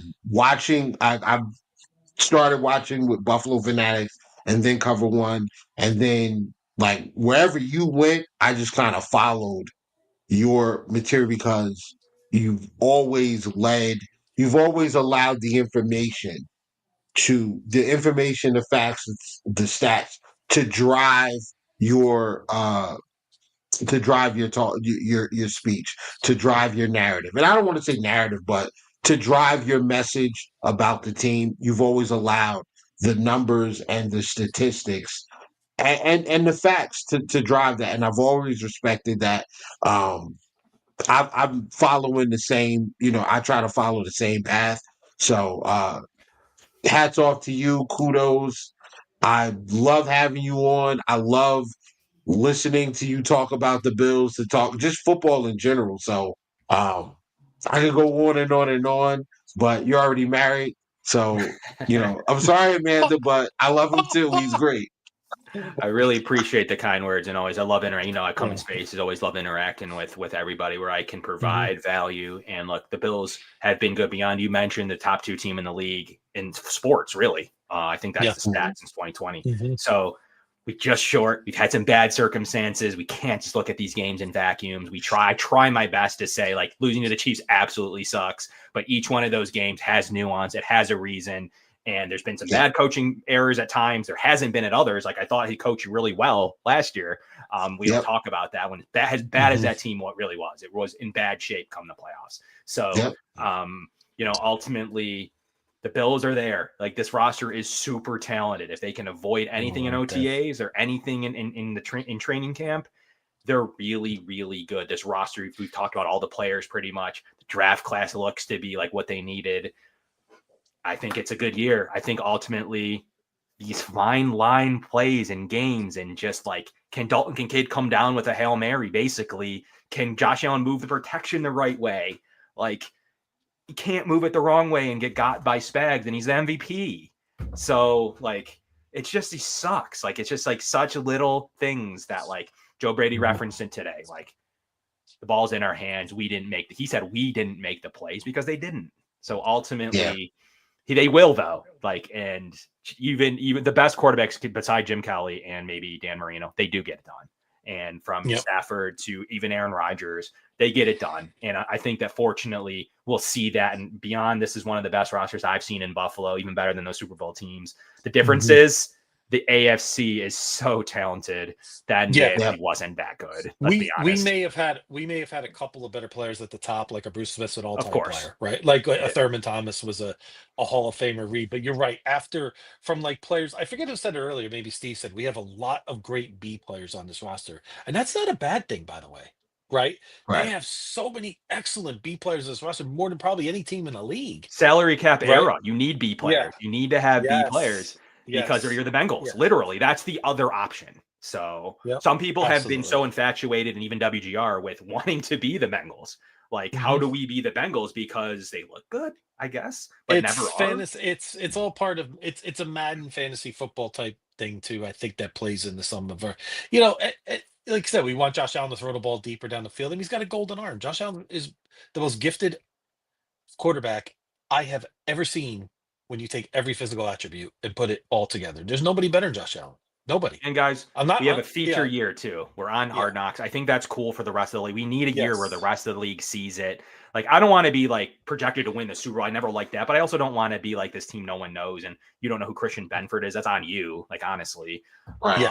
But ultimately, like, it's good to get a little bit of that pizzazz and to get a little bit of the marketing and to get a little bit of that feel across teams people that are neutral. There's a lot of neutral football fans. There really are. We're passionate here, but there's really a lot of neutral fans in this country that like want to see a team. They're going to love the story, guy. There's no way. Sean McDermott, my biggest prediction, Sean McDermott's going to come across as super personable. not the opposite of where people think he's this weirdo or like bad, or he comes across as super personable. Or this mastermind that's pulling all the levers. Yeah. Yeah. He's honestly a player's coach. That's the funny part. Like, he's not some defensive mastermind that's made the right. In fact, he's probably the opposite. That's made the right decisions, and he comes up with all these special things. He runs zone coverage. He does it well. He knows how to scheme up a defense. He knows how to disguise coverages.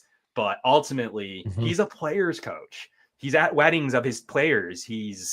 People love playing for him. You have Pat Fryermuth saying, I would play for McDermott. You have just, he's going to come across as super personable. And that's, I think, going to give him that jolt of like positivity. And like, it's going to be hard to then move on from him if they don't get it done again, because he's going to have such a good perception.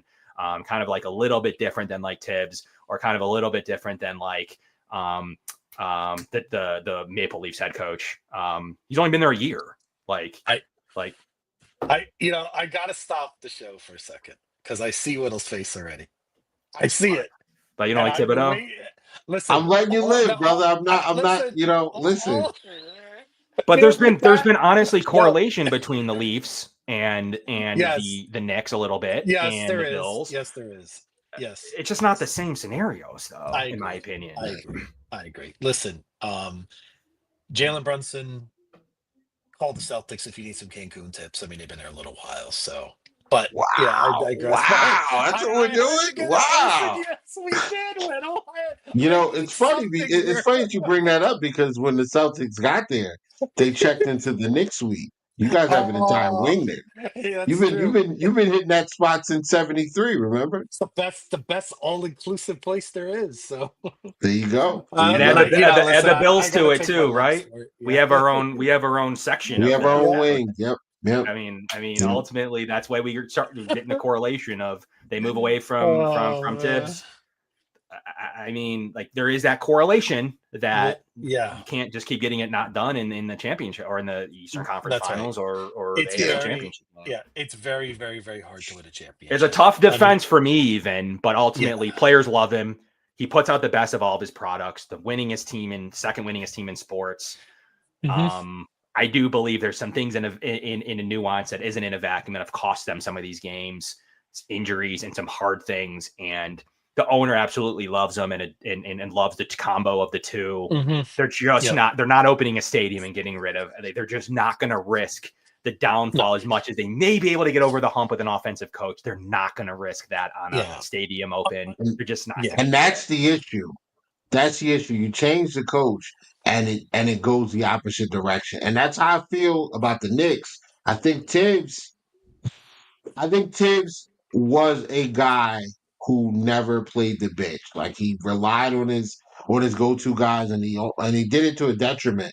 This year in that Pacers series, you saw him go to the bench a lot more. I mean, maybe his hand was forced because of foul trouble, but he didn't stop. He kept going back to those guys, and I think you saw him turn a corner. He's going to go somewhere and win. And I think the Knicks, like, the defense is going to suffer now. And I don't know if you have enough firepower offensively to make that up. Like, defense wasn't that great in this series either, though, Whittle. Bro. Listen, man. The Pacers are I told you before the series started, bro. The Pacers are a tough cover. The pace that they play at, it's ridiculous. They can go 9 deep easily, and out of those 9, 7 of them are good 3-point shooters. So it's a lot of floor spacing. They're a tough. You're right. You're right. Bottom line, it's like that Nationals team beyond that won the World Series. Like, they just get hot. Like, aren't they the best team in basketball since January or whatever the stat is? Like, yeah. But the other thing I can't get past this. You could play game 1 at that moment 3-4 minutes ago. Knicks win that game 9,999 times out of 10,000. So do the Bills, though, right? Right. Like, how many? I mean, like that. You cannot lose the way they did in game 1 and overcome that. And I just think. Yeah. So do the Celtics in the first 2 games. That's true too. Up 20 and lost, but yeah. Listen, but the Knicks also had their own 20-point comeback though too. Like, but the Pacer comeback against the Knicks was as bad as I've ever seen as a Knicks fan since the 80s. That first game, I saw I was at the game one where Reggie Miller pushed Greg Anthony away and got away with a foul, and then got his. You know, so I threw it in there with all that little comment, right? The 2 3-pointers in 9 seconds. I was at that game. I remember walking out of that. So I'm Noah, very what's your proud opinion of on the this. Knicks? Tina, Yeah, I'm very I proud of am this. so glad. Listen, Tina is the best. All right, Tina is when the Knicks absolutely. lost that first game, if I could take the emotion of Knicks fans and concentrate it into a liquid, oh, Listen, listen, I crashed I out can drink hard after that that game. I forever. admit it. I crashed out hard after that game. I'm not gonna lie. That that Yeah. was very You know what's the funny devastating. part though? That's But how like other fan bases feel when the Bills lose. I swear to God. Like when yeah, we lose, like they like hmm feel so Yeah. Oh, yeah. satisfied. Like they're yeah. like they won. I'm not gonna mention any Well, specific there fan are, bases, but the Knicks are. What's weird about the Knicks is there is a level of satisfaction that other fans, and I get it. Some Knicks fans can be it's like the obnoxious. I'm not gonna Yankees, lie. John. It's like the Or I get Yankees, it. right? I'm a New York guy. Besides the Bills, I like the Yankees. I like the Knicks. I went to St. John's. I mean, I get it. I understand how New York is, and it's what was weird is the Knicks don't have. They have the Toronto Maple Leafs background, but yet, so this is like They don't I have like told the Matt, you're highs right. of they The don't have the Knicks and the highs of the Dolphins have Yankees, won right? the same titles. Right. There it is. So there you They don't go. have the back-to-backs, and they don't have the Yeah, that, yeah, like but Derek Jeter era did, or absolutely, like Yeah. yeah. that. I'm sorry, And guys. When Knicks fans hit that fireman with bags of garbage, that was it for me. yeah, but I prayed on but I Indiana prayed on the fans could Knicks stab Nick. downfall after that. Indiana fans could stab Nick fans at a bar in Indiana, but I'll digress. But I'll just leave that alone. So I mean, we could, listen. I could go back and forth on that, but I do agree, Whittle. I didn't like that behavior. If you want to celebrate the team, that's fine. Don't be taken out on innocent fans like that. That's just uncalled for. That's just Yeah. childish. I mean, it's ludicrous to be honest. So and I agree with Tina on this. This is kind of how I felt when that ridiculous shot by the worst trash talker in the history of sports, Tyrese Halliburton, who, if OKC can't win enough for me, they can win in three and it wouldn't be enough for me to win this series. Losing to Indiana, honestly, I'd rather miss the playoffs. That's how I felt Again, after game six. you forgot again. Losing to Indiana in the playoffs Again. again. Well, just remember, we Yeah. lost, they didn't win. Just remember that. That's the narrative. And haven't they keep lost talking 5 about. out of 6? It's like the Bills and the Chiefs almost. Haven't they lost Well, like Yeah. 5 out of 6? but Their listen, just last remember four this. times they played the Hey, Pacers in the playoffs, the just Pacers have won. I just want to lay a fact on some old, newer NBA fans that keep seeing Reggie Miller with the choke thing. Okay, I was at Game The only Seven the only difference is the in Pacers don't '94. have a dynasty like the Chiefs do. Like they don't have I Mahomes, they don't Pacers have have won nothing. Right. Pacers have won nada, and it's going to right. continue to It's be that almost way. like the Bills and So it's almost like yeah, these Bills over the Ravens. Like no yeah, matter how good the Ravens are, they for whatever reason just have issues beating the Bills in the playoffs. we got to keep it that way. We absolutely that Bills win over the Ravens last year was a massive moment for this franchise. If we You lose Yeah. know that game, it changes everything this offseason. I you know what really they need Yeah. think to that do was so big. too? They need to get out of those games. They need to make the Chiefs and the Ravens play. They need to do whatever they can do to go Mhm. in, not having to recover an onside kick prior to their game. Mhm. They Right. need to go in and get this soft, the Bills lost to the Yeah. Texans, but they need to Yeah. get the soft Houston game or the soft LA game or whomever is the team We that need a one barely seed. makes it to the divisional round, whatever one of those teams get an easy first round. Mhm. Any Yeah. team but Pittsburgh Yeah. because they Yeah. hurt us every time we I, play. I Yeah, we do got hate to super hurt say it. after their game too. Yeah, we really did. Even though we blew Yep. them out, we got super hurt. Like we took Yep. it. Like we took it on the chin playing that team. I I do hate to say it. I do think with the Got to get Bills, out of the wild card round, John. it is a little mental with the Chiefs. And I hate to bring that up, but we saw Josh Allen how jittery he was in the beginning of that game this past year. I was shocked by that.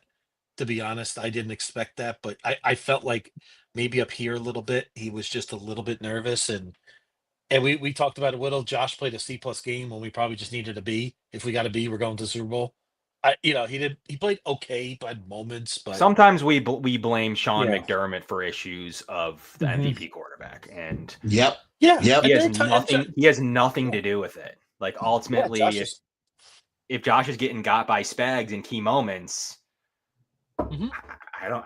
I mean, there you go. It's not in a vacuum again. Like it's just nuance to these games. The defense is missing players. You're one play away. And even this year, and unfortunately, like we've had rule changes because was that a first down? Like in a different game, it's different. It's a first down. Like it's just all these scenarios, and it's just it's not one specific reffing issue, officiating issue, or defensive issue. Like the quarterback's got to come through in these two games. Like he's had two moments where he's one play away from hitting Khalil Shakir. It's the right read, but it's he didn't make the play. Like there's nuance there, but he's got to make that play, or he's got to shift the protection the right way and hit Kincaid open. Sure, Kincaid could have made the play, but like there's so many factors of each of these games between all of it and going for two and doing things and like how would that affected the game, and like there's just so many different scenarios to where I think it's going to turn in their favor.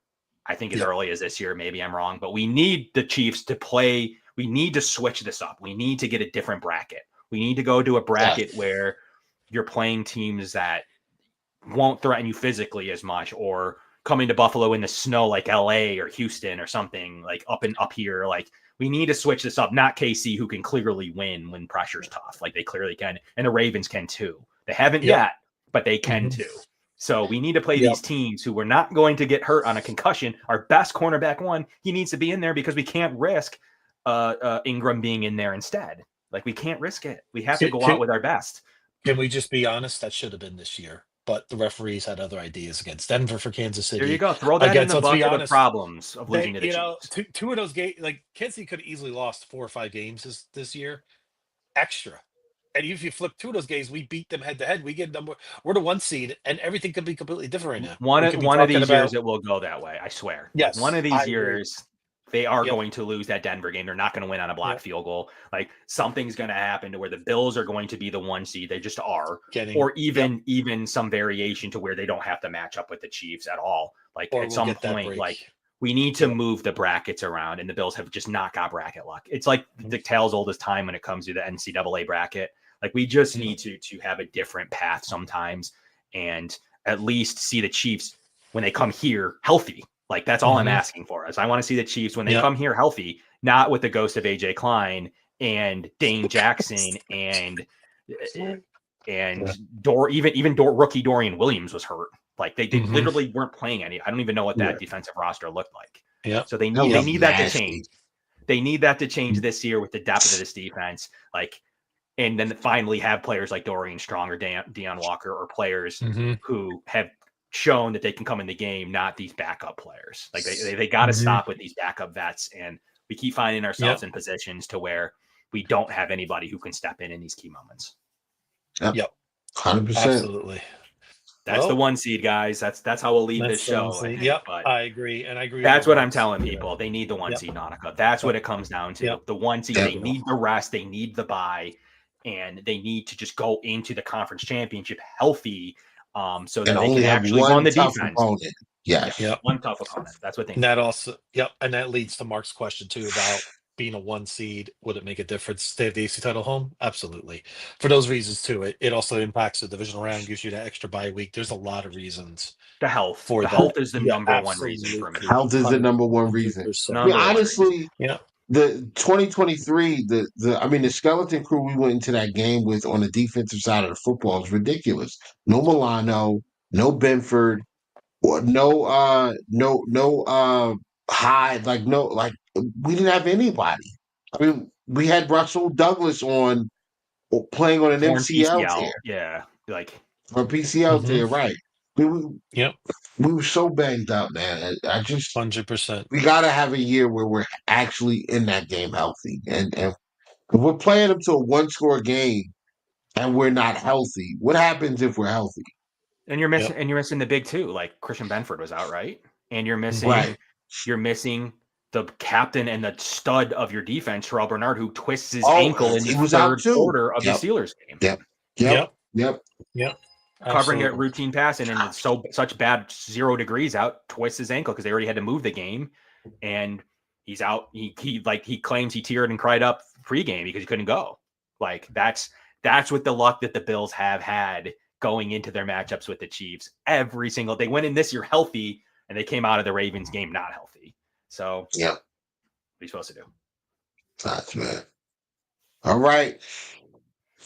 Thank you, everyone, all 605 of you, for coming in and listening to us talk about the Bills and talk these and Yep. thank you again to our special guest, Kevin. Kevin, would you like to Mhm. promote anything or tell the people where they can find you or anything like that? You don't have to if you don't want to. Yeah, find me at Kevin Misseri. You can find all my takes on my X. That's really where I'm rolling right now, and all my personal opinions are always there. I always come up with the much that I can on Twitter. And Mhm. one of these years, Whittle, and I'm predicting this year, the luck's going to change. These rooms are so deep, so follow along all summer for all my takes. And we love to hate on Gabe Davis, but he was out in that game as well, and they were running routes Yeah. to Trent Yeah. Sherfield that wasn't making plays. So Right. makes you Right. think. Yeah, absolutely. Gabe Davis Well, plays that game, well, we probably win because that, absolutely. yeah. So All right. Absolutely. Well, Well, again, I want to, let's yep, get out of here. again, want to thank you all. Kevin, thank you so much. Everybody in the group chat, guys, over 600 listens. This is great tonight. Want to thank you all for coming in. Enjoy the week. We're in early June. Public service announcement. We got an overtime NHL Stanley Cup game going on right now. If you're looking for something to nice. watch, put it on. Check that out. 3-3. Yep, just started up. So if you're looking for something, there's really not much I on want this the time of year. Panthers to lose. No, I'm kind of mixed on it myself. I'm still thinking about that comment the Oilers coach made last year about the Buffalo Bills. You know what? Yeah, Oh, let's boo, see what then he's yeah. no, then he's You out. know, yeah. Remember that little? Remember last year he made that comment about the Buffalo I Bills and all remember. this. Yeah, so you know what? But Oh, I kind of I think remember that. Edmonton. I think it's Connor McDavid's time. He's like the Michael Jordan of hockey. He is that great, folks. It's time for him to win a Stanley Cup. So I think this is where he gets it done. I'm So jealous. I'm gonna go jealous and go Florida because we have Josh Allen who hasn't won one yet. McDavid can wait. yeah, there we go. Yes, Until there we we win, go. he can wait himself too Yeah, until let's he's see Joshua. Yeah, and yeah. let's give one quick thing. Joshua Patrick Allen, congratulations on Yeah, your wedding. congrats. Just to leave it at that. So welcome to the club, and I'll just leave it at that. No, I'm kidding. I'm being funny. I got jokes. We're 2+ hours in the show at this point. So, but thank you all. Thank you very much, Kevin. It's been a pleasure. And hey, next week will be a week even closer. We're getting close to mid-June. We'll start really gearing up for the 2025 season. There is no off season here at Coast to Coast. So again, give us all a like, a follow. We appreciate you all. Thank you so much, Joshua, and everybody in the group chat. And that's all I had, Whittle. That's it. So we're gonna end this off the same way we do every time. Go Bills. Go Bills. Bills. Have a great week.